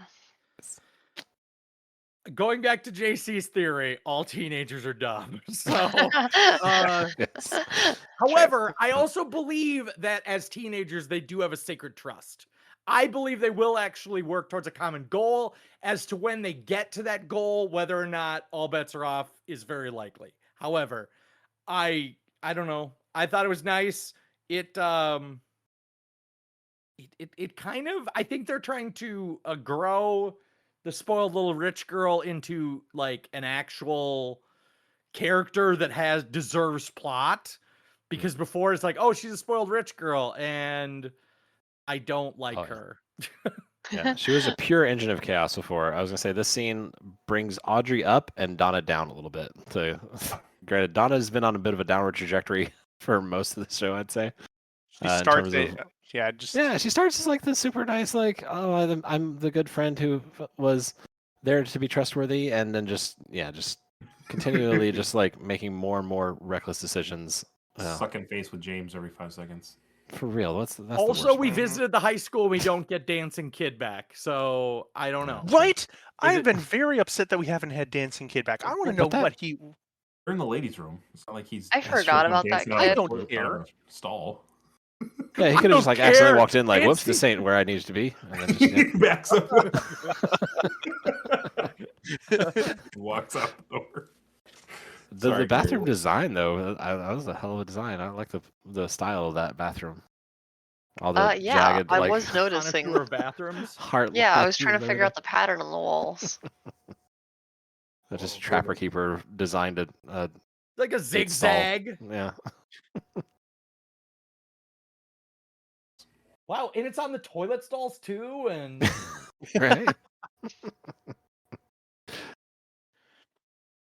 I feel like that's a very like new age, like, hey, we don't really want just a bland gray bathroom. Can we let's ask the students if they want to jazz it up a little? And then it's like, oh. Which is every small town high school that can afford lots of stuff like that. That size of the bathroom was frickin' ginormous. Okay, every high school bathroom in every show ever is true. just the nicest bathroom, and every college dorm room ever in every movie and every TV show ever is also the most spacious thing you've ever seen in your life. And yet, to quote CinemaSins, it's all cinnable. Sorry. Yeah. Okay, now you're talking about the bathroom size. Now I want to know how many stalls are in this bathroom. I think is it a 6er? You do a count. Is it 6 wide? Is it, or is it a 10 wide? It might have been about 6 wide. They look like they had a number of stalls behind Audrey.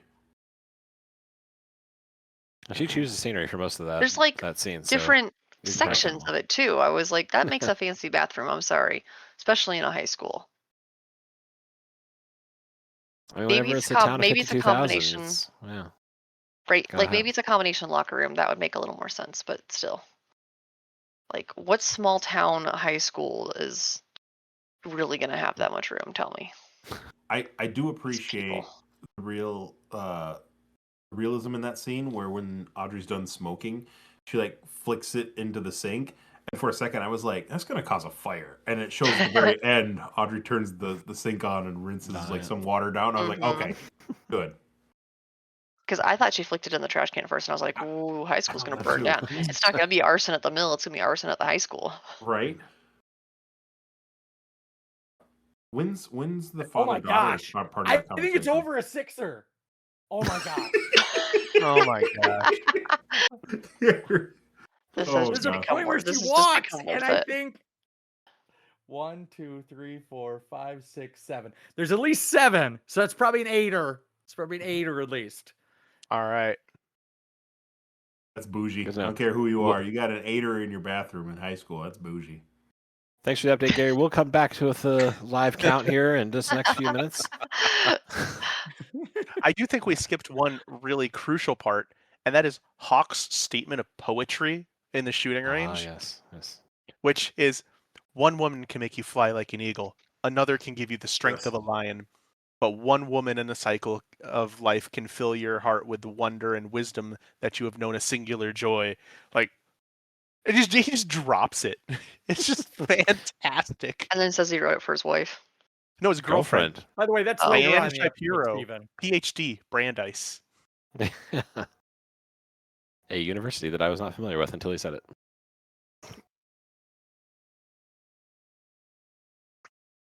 Also on Okay, that note, Cooper- then we get to see the domino licker in prison. Does anyone, I don't know, was there more backstory explained other than it's the diner owner whose husband was in jail for manslaughter. manslaughter? I'm like scared of this guy. Why is she doing this? Yeah, why is she like, how is he gonna be? Oh, we're gonna be husband and wife. Like, maybe it's the 90s. Maybe you can't be like, I am gonna divorce him. Like, do you Like, think, I get okay, if you're gonna like break a guy's heart, maybe do it while he's in prison instead of waiting until he gets out in the real world and has access to weapons. Like, maybe give him some time to decompress. Just saying, you're not the smartest obviously lady in the world. scared and terrified too of this. Steven! So. Steven's got a finger. I do think this might be that 90s loyalty to your husband, that the wife just has to do it for her husband sort of thing, because like in no way, shape, or form does she want him to leave prison. And my thought too was, given like the really tepid response that she kind of gives in the actual meeting in there, why does, like, after he leaves, why does none of the judges just go, all right, he's gone now, can you, like, what do you really feel here? Mm-hmm. Yeah, why? Yeah, I agree with Steven. Like, why wouldn't you ask for that statement when he's not in the room? Right. Like, obviously, you live in a community where bars of soap and socks are easily accessible. Like, maybe let her give her statement, like, without her husband in the room. Just saying. Nick? Also, too, like, they meet in the hallway before the meeting, and it's like, hey, here he is to talk to her, and clearly there's a guard or somebody walking right there with him. He's not just going to leave them alone, and he's like, cover for me, tell him it's going to be okay, right? It's like, wouldn't that be coercing the witness before he goes in to give her honest and unadulterated response of how she feels about allowing him back in the house? Like, the guard there could just be like, yeah, he was basically standing over her, looking very threatening in his jail clothes, telling her, please give a good response. And if the dude's in for manslaughter, what is she going to say? No? I thought that was very odd. I'm going to say, as we get to the end of the episode, too, we see that he's apparently more criminally connected than just a simple manslaughter charge. And as she makes a reference like criminally jealous husband or something like that, but it's most likely not just a jealousy thing that he got in there for, is my take from just even the end of the episode here. And yeah, knowing that there might be more connections outside of the prison, I would be also hesitant to just try and dump him in prison if he has a longer reach. Gary? Nick, what I know about legal dramas is that conversations between husband and wife are not admissible in court because marriage is a sacred bond where you cannot testify against your spouse. You heard that here, Amanda. I heard it in Downton Abbey. I didn't think it was something realistic today. Yeah, can't testify against me in court. I'm untouchable. But we need to watch Arrested Development. I feel like you can't be forced. I think you can't be forced to testify against your spouse. Because in Arrested Development, there's a large pivotal moment where they trade off the fraudulent business from the one guy to his wife, and they're like, you can't charge a husband and wife for the same crime. It's like that's not That's not what that's it not how is. it works, yeah. I'm pretty sure that there is something behind what you're saying, Gary, because that does ring a bell. But also, anything you say can and will be held against you in a court of law. It's not like, hey, you're standing right here hearing me tell my wife I did it. That doesn't mean that you're going to be exonerated. What is the name of the husband again? Is it Hank? The one that's Hank, getting out? Domino Yeah, Liquor. We agreed on. Yeah. inmate So husband. yeah. So IHDL. didn't in Leo and whatever the weird Audrey's dad's conversation, Yeah, didn't Audrey's dad say Hank was the one who told me about you? that's And right. Leo obviously has a nice little sack of human body next to him where he just, happened to pick up at the grocery store Bernie, and right? is getting rid of that. Bernie. So like Yep. we're talking this is pretty big here, I would say. I was also lost on the person in the bag. Is Bernie the one who was walking towards the roadhouse and then saw the car and ran away? Was that Bernie? So Bernie is the person the Bookhouse Boys grabbed at the very end of the last episode, and that is the brother of Jacques Renault, who had the bird and helps Leo run drugs. So And they're Bernie, looking for him right now. yeah, they were looking for Jacques. But Jacques saw that the bus light was on at the roadhouse, and so then he knew not to go to his work thing. He ran off, and that's whenever Leo does the border run to get him back over to Canada. That's whenever Leo leaves, and Shelly's like, "Oh, where are you going?" "I'm not telling you." "Okay, love you too. Bye." And yeah, so it is the characters are very quickly introduced and then out of the way. But Yeah. Jacques' place, I believe, is the one that Bobby is trying to dump Leo's shirt into that we Yep. see as well, right? Yeah. That yeah. too. Yeah. Was Jacques also the one who was left in Canada for dead? Effectively, yeah. Yep. There were Good. two people. One of them is in Canada, indisposed. The other is in a trash bag next to Leo, indisposed. And they are both in the process of being disposed. Both brothers are gone. Yeah. Okay. Yeah. Bernard is the one that is indisposed next to Leo and Benjamin. And then, yeah, Leo implies that Jacques up in Canada is basically left for dead.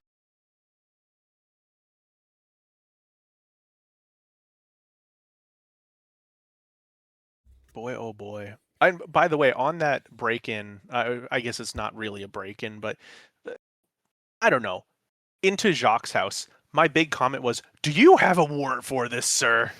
Like, they're just like, "Guys, we're going on a hunt." And they just like fucking kick in the door, "Freeze, police!" I'm just like, did you go to was there like a local magistrate that was like, "Yeah, no knock warrant, go for it, bro"? Here's my warrant. Also, even this is the 90s. This is before need warrants were warrants. The required. 90s. This is before warrants were needed. It was the 90s. I thought it was the 80s, honestly. Fourth Amendment. You are guilty until proven innocent, Stephen. This is the 80s, isn't it? So I believe the pilot was recorded in '89, and then I've wondered that a couple times. Some of the decor looks much more 80s than it does 90s. it all airs in 1990, I believe. Oh, see? Starts airing, so it could Takes be place that it in was 80s. recorded. And I'm sure like it's one of those things that 1990 rolls over and not everything is Trapper Keepers except for the bathrooms yet. So yeah, a lot of the holdover architecture and stuff, especially the sheriff's office, I feel like is very borderline 70s. 70s almost, I would say, yeah. For me, that would make sense. I mean, it's a small town. They wouldn't be updating it every once in a while. Look at the town hall in Sioux Falls, South Dakota. It looks like it's right out of the 70s.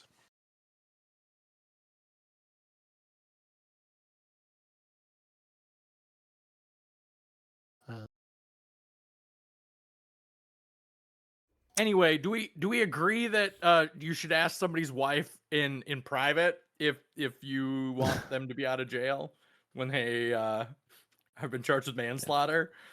Depends, Yeah. Amanda. Are you going to help me get out of jail? I wrote down scared of the inmate husband. Why are we bringing him home? How is she not terrified of dying from this guy? Also wrote a note about the llama in the lobby. Yeah. No one has mentioned But I this. do like the jump that Yes. you just had there. She's scared of her life. She might die. She's bringing home an Yeah, ex-combat, and there's a no one, llama in the no lobby. one talked about it. I stopped for the Llamas, animals. I'm sorry. llamas No are one else is native talking to the about this. Washington state. Yes, it's their So state good. animal. Washington So State, good. Argentina, they're basically the same place. Exactly. They have log lady and llamas as the state animal. Like, this is just, everyone knows this is how it is here. This is true. There's also a very slight scene of whenever they're going to the veterinarian's place, that Truman is just like very smitten with the little kid on the steps going in as well. Yeah. Well, and did you see as well as he walks up? There's some guy on a bike. He's like, yeah, and just like it's a super. If you go back and rewatch that, it's a super exuberant like greeting. I must have missed that. Yeah, there's so many little moments that are just great for like no context, just watching people react in a scene. That even like whenever Andy drops his gun, like Cooper just does like this move, just Yeah, just flipping turn all around, around. just turns every which way, like he's trying to cover his bases, but it's like it's just Andy. You gotta watch out. Goodness. Did we find out why Josie was watching the room? Well, just so she knows a know thought that about that, Catherine and Benjamin Horn were meeting there, but yeah, I don't know that we. That's what we assumed, If but she was we doing anything more than didn't just, really like, get an taking answer photos. more. I think we do get a sort of answer in terms of she's talking to Mr. Sheriff and Yes. kind of says that I think they're going to try to run me out of business, sort of thing. And I think that's where she's coming from there. Sure. Okay. Yeah. Who's running out of business? Now I'm lost. Catherine is trying to make it look like the sawmill is losing money, and then we find out that that's because Benjamin Horn is planning to have Leo set the place on fire so that it looks like it was an intentional arson act by Josie to cash in on the insurance. Arson, that way, big letters. 6 feet high letters, but yeah. Mm-hmm. So yeah, Josie I don't think has that understanding. She just feels like Catherine's up to something. It's like why else would I be following people to a hotel? Question mark. It just seemed like, are we aware that she presumes that Catherine's meeting somebody or having an affair, or is she just wondering what Catherine's doing? I didn't quite know if that was clear enough, so I had a question on it. Yeah, I don't know. Like, all we see is her followed there. So either she suspects something, but we don't know how far. I would guess not a lot, or she'd be a lot more concerned or doing a lot more stuff. Because sorry guys, 1 second here. Because Truman, the sheriff, asks her about it later. Is like, were you at the hotel? And she just kind of like plays it off like, I'll talk to you about it later or something, doesn't she? Yeah, Pete's in the room at the time, so she's like, oh no. Yep. Okay. Gary, you're up. Regarding the domino liquor in prison, conspiracy theory number 7 is that the JJ's Roadhouse is somehow part of the conspiracy of the drug mules. Like it's a cover up, like it's what do you call it? A money laundering business.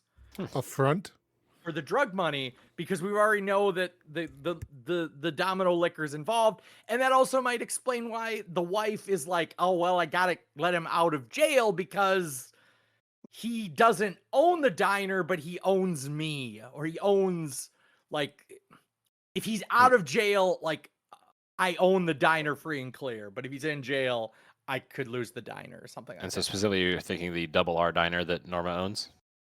The Double R diner is a money laundering operation for drugs. Yeah. Norma's JJ's Roadhouse, I think, was the place that Cooper had a pie on the way to Twin Peaks.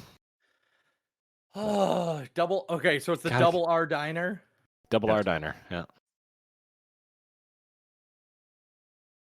All right, my question was, I wonder, I just want to know how Josie thought she was going to get away with just parking a car in front of a random hotel where everyone knows everyone, and apparently no one's going to see her. She has her camera and just trying to be all sneaky. It's like Jimmy from the counter is going to drive by and just go, oh, isn't that, what's her name? Like, everyone's going to know.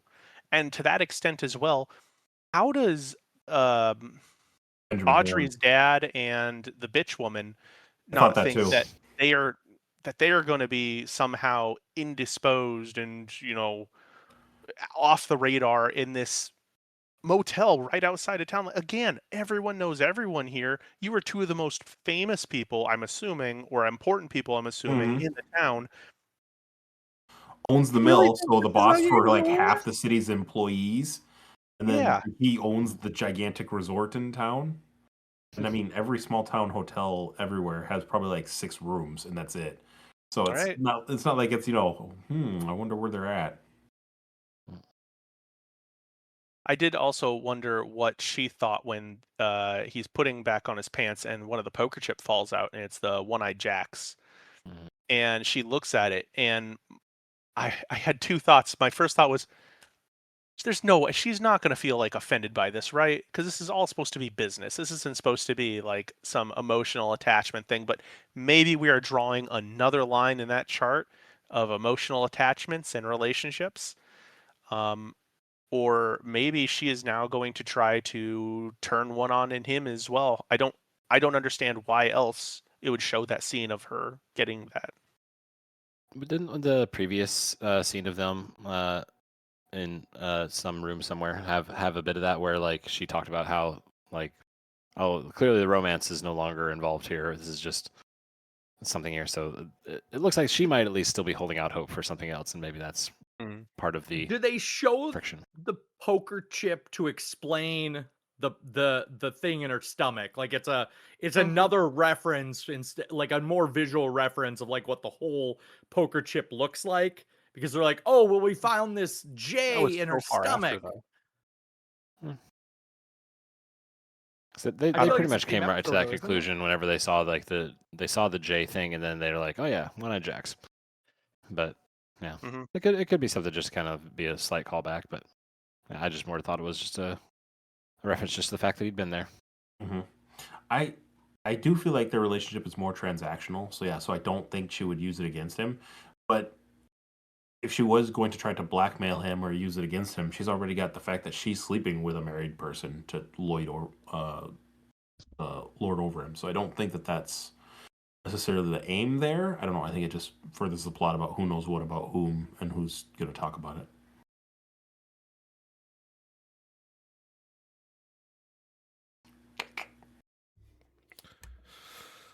On the note of the Horn family, we have Audrey playing her dad like a fiddle to like, oh no, Daddy, I'm going to be the best daughter ever. Let me just work in cosmetics or something at the store so she can get to the perfume counter. As a dad who knows that you were trafficking children from the cosmetics counter to have other men fuck, why would you want your daughter working there?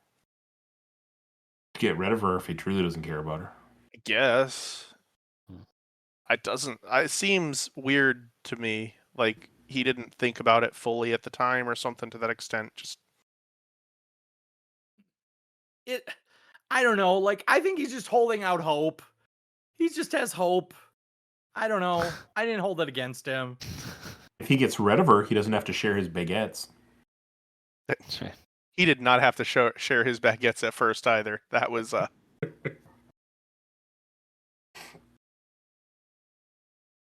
What's his brother's name? Jerry, yeah. Oh, that's right. Ben and Jerry, right? This show. Oh, that's what they do after this. Oh my gosh, this show. What should the sheriff's name be? Harrius Truman. Love it. Brothers. What do we call them? Ben and Jerry. Freaking genius, man. Ben and Jerry wasn't around at that point, right? In the 90s? I think so. I'm sure. I don't know. Jerry's on it.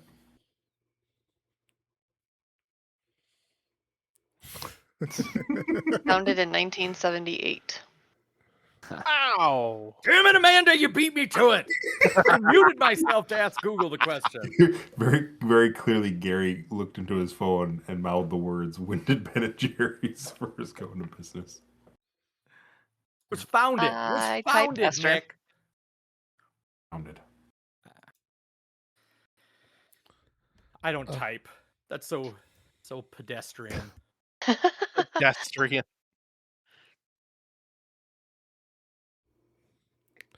Oh, was that everything, JC, from your spot? Yeah, we have James and Laura going back to the scene of burying the locket to confirm that Laura's mom saw yeah. the locket being dug up. And yeah.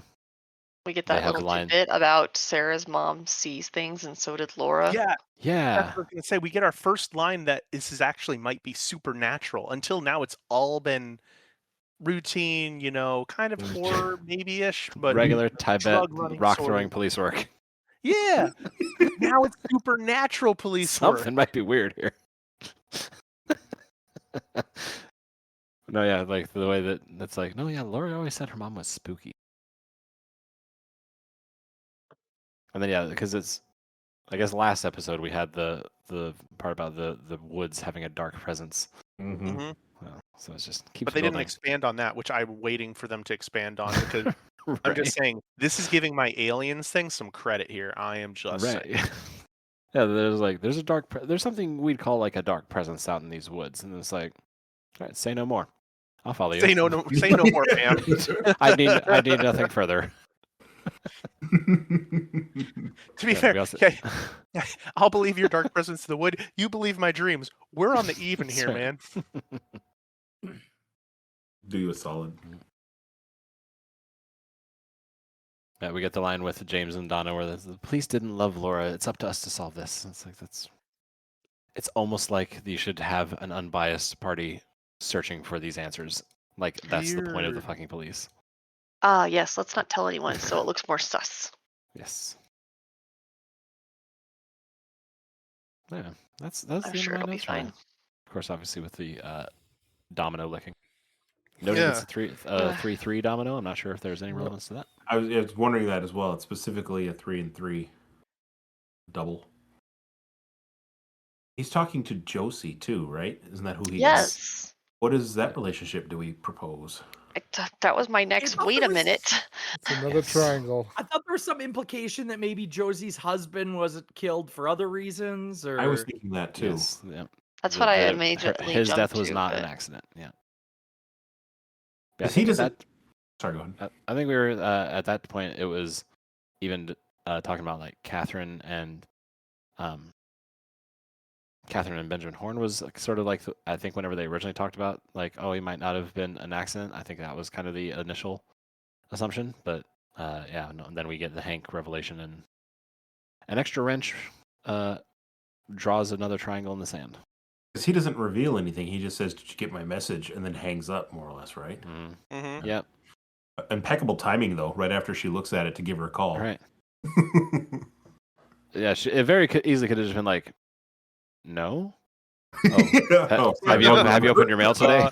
Can you make sure to check the mail? Yeah, I got a Fleet Farm flyer. Nope, not that. They're having a special truck event thing someday. Oh. Touch a truck? Is that what we're talking about here? Right.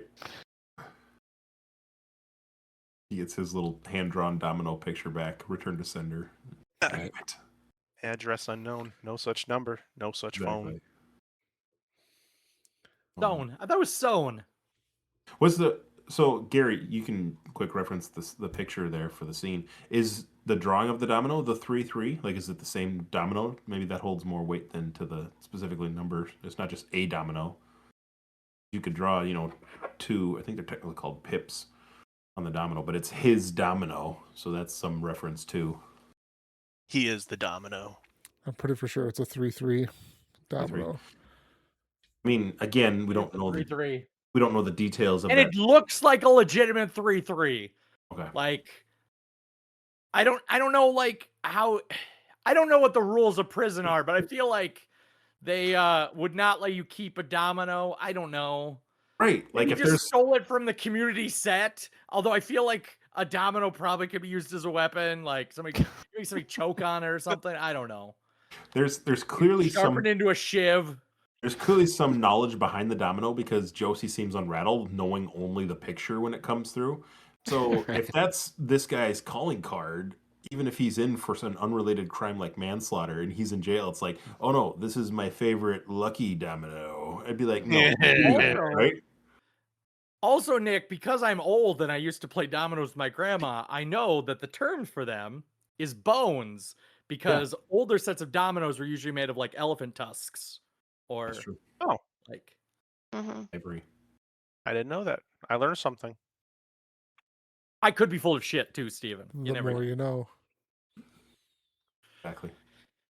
What other old person things do you do, Gary?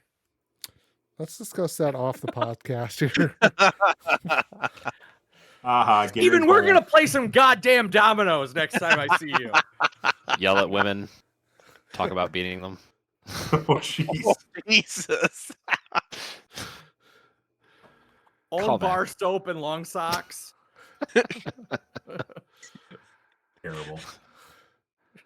Gary, did you have Oddly anything? enough, never wears nor uses it. Gary, did you have anything you wanted to talk about?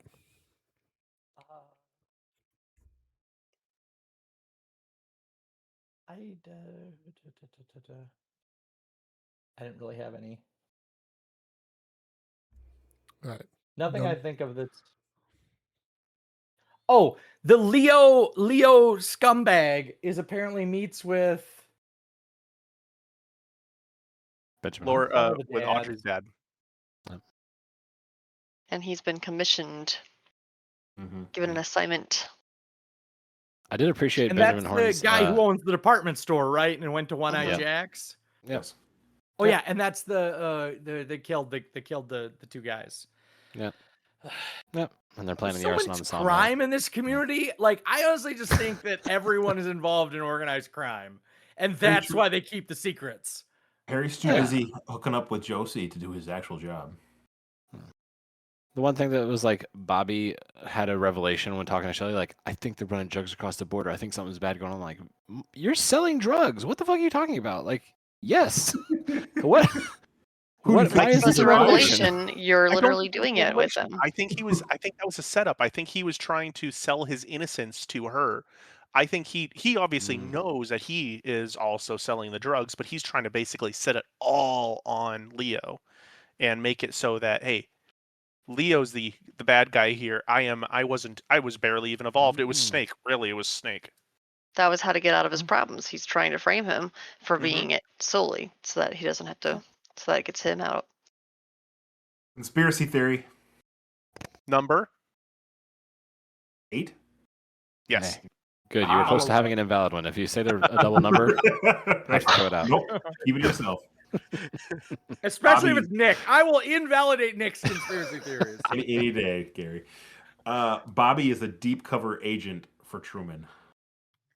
Ooh. Oh. He has to keep up to his friend that he's this tough guy. He can't let his dad give him lip at the table because he's got other things he's doing, helping Truman out. And he's trying to bring down Leo. He's even planting the evidence so that the guy goes down for it. I'm going to say Sheriff Truman, because you can only say Truman so many times that I think of the president. Can't say Bookhouse Boys without Bobby. Conspiracy right? theory number 9.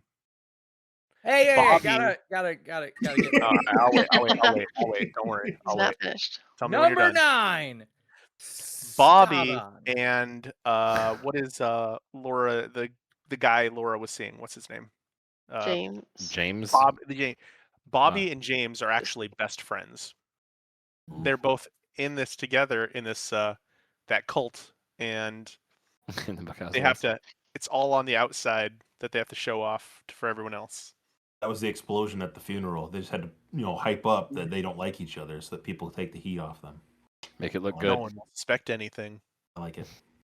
I don't usually criticize conspiracy theories, but I would say that was pretty weak. But anyway. Gary? I was going to point out that of all the people that are involved in this drug muling operation, none of them are family. They just seem to be like picking like the star jock and the like husband of the lady who owns the diner and the trucker. And I was like, won't some of these people's kids, like, wouldn't it make more sense if like the department store guy's daughter was part of the drug conspiracy, or his son who may or may not have a handicap, or Laura, like, this is the fact that no one is in a family business. Like, everyone only has to work with other people outside their family. Like, trust your family. That's all I'm saying. The drug conspiracy and the drug web mirrors the love web. Ooh. Counterpoint: the Renault brothers, Ooh. I don't know who they are anymore. They're dead. Jacques and Bernard. Yes, They were not very long lasting, and they were not a very good family because they're both dead now. I feel like you'd have each other's back a little more than like giving your brother up immediately. Put their trust in the wrong person. Maybe that could be what Benjamin Horn was saying to Audrey about like how he can't trust her and all these things, and so maybe he would have looped her in had she been a better daughter. Could be. I could have gotten you into the family business. You could have been selling cocaine. Trying to get a foothold on the Swedish market. Okay. Branch out.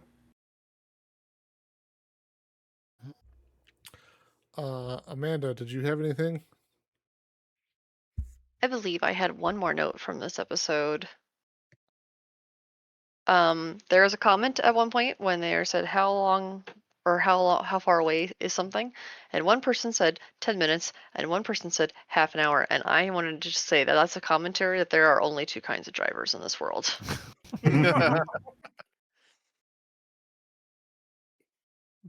Especially for like cops that can speed and put on the sirens. Like, it can be 10 minutes if you need to get there in 10 minutes, probably. Right. 10 minutes, half an hour. And I was like, well, that was literally just like every pair of friends or every couple. Like, there's one that says that these are the two opposites that we have. Andy's already thinking like, well, I mean, we got to make sure everybody goes to the bathroom before we leave, and then we've got to pack snacks. So, I mean, it's going to be a half hour by the time we get there. That's all I had. All right. Nick, do you have anything? I had one other one here. I didn't have any notes, but in my head, what do we think happened between Andy and Lucy? She gives him the cold shoulder in this episode quite a bit. I forgot about mentioning that. Yes. Like we hear like that the conversation with Hawk where he spills his beautiful poetry is because Andy says he's really struggling, but Andy never divulges anything about like what happened. You think that they actually tried to go out on a date, or did like Andy do something that he's really embarrassed, ashamed about, or whatever? Well, I think the initial reference we get is him asking Lucy like, "Hey, how come I wasn't allowed to come over last night?" Right. So like they were like implying that they normally he gets to go over there. Right. I think he doesn't like her show. Does get an excuse. We don't know yet. Because I am excited to find out. He's all calm and demure in person, but then whenever he gets behind the closed doors of a home, he's like, "This trash TV show." He doesn't more like that invitational love, so crap. he doesn't get the invitational love, if you know what I mean. Right. Exactly. Interesting. Yeah, I just thought it was interesting. I don't know if there was more maybe coming on that. Maybe Amanda knows, having seen the future. But interesting. I got nothing more in that regard. That's the story at the heart of this. I want to know does Andy and Lucy make amends? Actually, Nick, do you know what you could do to actually solve that? Watch the next two episodes in order in a timely manner. I'll probably do that. Maybe report back. Talk about it. Sick Based on what mysteries we had 2 episodes ago, I don't know that that's a guarantee. It's fair. I know we talked about it, and it was when I was not entirely aware of all the situations and goings-ons too. But I also have to comment too that Benjamin Horn memorized an entire soliloquy from Shakespeare out of freaking nowhere. I know we already talked about, but it's like, what the heck? Where did this come from? Well, he's memorized. He's done several of those poems now. Like, I don't know if they've all been Shakespeare. You're the expert on that. I would have no idea where these are coming from, but he is definitely quoting poetry just off the line, which further emphasizes the point that if you can quote poetry, you are an evil villain. that makes sense because I think Nick's an evil villain, so that makes sense. Okay, Mr. Chaotic Evil. You're right. What does it make you if you're like Only Albert sort of and it's chaos not? you need is the evil chaos. If it's like Albert and you're not necessarily quoting poetry, but just creating it, is Just that creating evil it. or something higher? Right. No, I think that's something higher. That's chaotic good right there. There we go. Okay. I would say Albert is lawful evil. Definitely a lawful something. He's a man that lives by his own code, I think. Somewhere in Exactly. the neutral. Yeah. Oh, lawful neutral. Yeah. Solid. All right. I have my alternate character planned now. Just Albert. The most abrasive. Oh man. I've been in this small rural town bar for 2 days, and I'm tired of it. Just complaining to everyone about everybody else. These hicks out here don't know how to make a good ale for they couldn't. 1 gold. They takes 1 gold to get one of these ales. You think this costs 1 gold? NPC punched me in the face. I'd like to file a formal complaint. Did you acknowledge my formal complaint? Walk up right to the lich. Take it up to your boss. I do love the Gordon Cole phone conversations ends with, "Don't get all excited and hang up on me now, Cooper." And he goes, "Albert, Gordon, I'm going to talk to you later." Just so. He does go to bat for them, doesn't he? Say something like the people in this town are worthwhile, decent people. Yeah. Then he also has the line about he doesn't want it if some stranger coming in here and pissing upstream of them. So I was Yep. that. Yeah. Never might buy that land yet. And his golden years eating pie, coffee. Pie sounds amazing right now. Black like the midnight sun, midnight sky without the moon. Right. Okay, so you are not chaotic good or lawful good or whatever it is. You have to quote your poetry, from someone else because that was bad, Nick. Cooper has the line whenever he gets served with the Bookhouse Boys, "This must be where pies go when they die." Yes. I took that note as well. It's really good. So many good lines. But no more consequential notes from me. Steven, nothing further to add? No, we have covered everything that I sort of wanted to talk. I did want to call Leo a murder hobo, but that was it. Murder hobo. I do have one point we didn't touch on. Is just Andy can't hit the bullseye for the target for shit. They're basically in the shooting range. Did you see how he's shooting her? Yeah. Bah, bah, bah, bah, bah, bah, bah. Like, oh my scared god! of it every time. Yeah. Cooper's got. I feel like he's a modern day Barney Fife. Like I feel like he was not well written. He was just like, okay, pretend you're Barney Fife in this like small Washington town. Well, that's not even like that's not an age thing. That's a grew up in the South thing for me. But yeah. Barney Fife is from the Andy Griffith Show. Yeah. Okay, well, didn't watch that. But what I did watch, or what I do know, is that to carry a weapon as a law enforcement officer, you do have to go through like training and you have to be qualified. And I wonder, like, how did he get his qualification license? Sketch like, artist.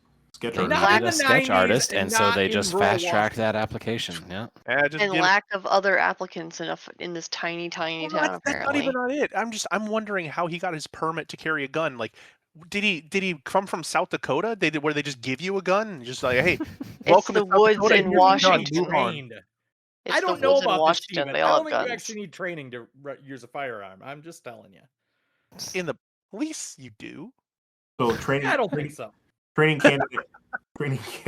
cadet Andy, how are you? I've seen the movie Police Academy. I don't believe you. Training cadet Andy, how are you around corpses? Do you hold your composure? Yes. Yeah, good enough. We're signing up. Yeah. I definitely don't cry and break down if that's what you're asking. Sounds good. Stamp of approval.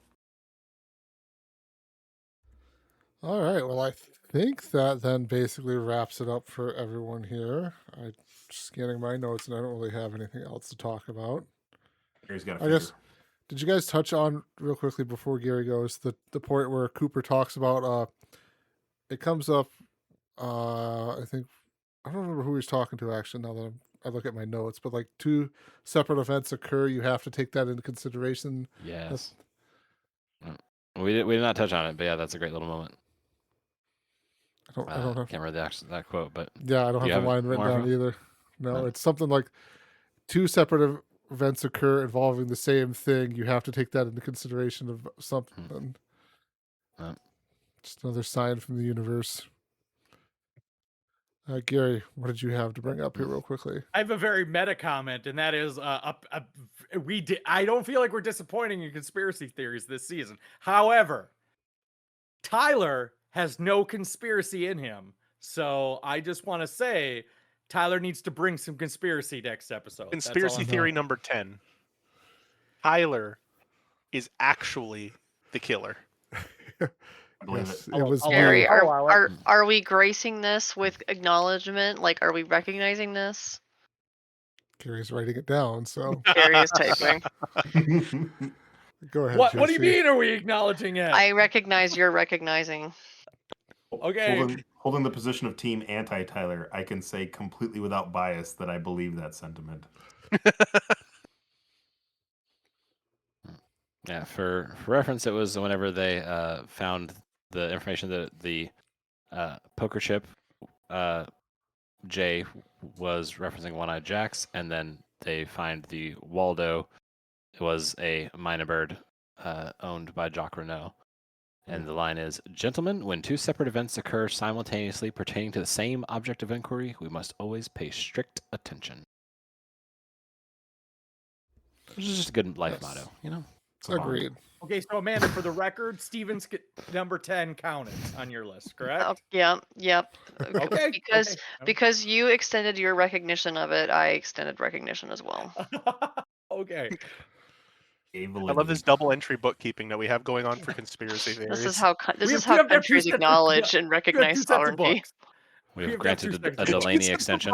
To make Wait, sure. Who's I think cooking? it was more. I Who's think it was cooking the more that I was book? hoping. I was hoping to convince Gary not to recognize it, but it didn't work. So, now I So- feel like I'm forced to. Which of you 2 is cooking the books here? Since Right? we have 2 sets of them. Usually it's Amanda, but It's- just saying. What? Yeah, we got to make sure that there's less conspiracy theories shown. That way, whenever this 'cause- podcast burns down, they're like, yeah, it was time.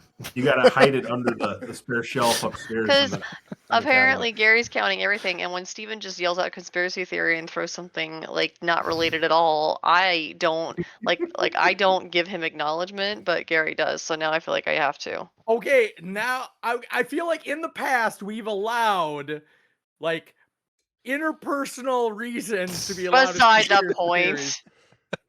Beside So the I guess point. for season number 6, we need to have stronger, well-written rules about conspiracy theories. No. theories. Keep this thing between the lines. Post a I like guideline in the They- channel. Maybe it was because it was Steven and I didn't want to allow it. I like how we're I'll gonna have get to make a list and pin it because I obviously know how to pin things in Discord. we're gonna get to the end of the season and have to review each of these conspiracy theories to see if they hold water. And you guys It's look just- like idiots when it's Tyler like- is the killer. Right. It's like a cat was though. me. Like you acknowledge Steven, so now we're gonna get more of these from him. Right. What does that even mean? Did you give a mouse a You're- conspiracy theory? Oh no. This is a book I want to be made. This is like when you feed your cat an hour earlier, so they expect it every time. No, but I want to. If you give a mouse a conspiracy theory, and I want it to go down that road, I want this mouse to end up on the freaking climbing the walls of Capitol Hill. Right. That's the T-shirt you have to make with a mouse. points Anyway, like all this red on a string different the wall. note, broad predictions. Did Steven make a prediction about something this episode about something? Fuck, what was it? Just don't care. Drugs or Just don't care. I don't think so. really you were like you predicted something and I thought it was but it's No, not he's aliens. throwing nonsense out there. He's just throwing it out there to see what happens. Steven's an agent of chaos. He doesn't even remember what he said. But yeah, I he don't did think say that's something. here. He doesn't even go The here. one slight prediction I think from last doesn't time was that I think it was Steven that called out first that like the Cooper dream would just not be remembered correctly. Oh, okay. That was yeah. I did say that. Okay. All right. So, anyways, to wrap this episode up here, for next time, folks, we'll be watching Cooper's Dreams and Realization Time for Strange. No, I almost did it again. Heard it. Twin Peaks, Season 1, Episode 6 and 7. Not to be confused with Grey's Anatomy. Okay, so how are we doing so is episode 8 its own podcast, or are we regrouping Yes. again? Episode 8 is its Okay. own podcast. Are we doing a shorter timeline with one episode, or is it a long? No, it's only 47. Let's talk about that when we actually get to the next episode there.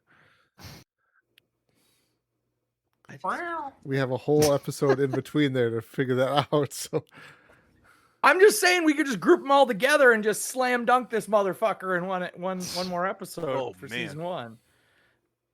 I mean, we talked about these 2 episodes here for 3 hours, so yeah, almost. So 2.5. Yeah. So, and I have no notes, hardly any notes. Yeah, stick to the plan, Gary. We're sticking to the plan for now. Anyways, like I said, episode 6 and episode 7 for season 1 of Twin Peaks will be for next time, ladies and gentlemen. That'll do it then for us this episode here. We want to thank everybody for listening. Until next time, we hope you all have a good one. Bye. On the next Invitation to Love. Bye.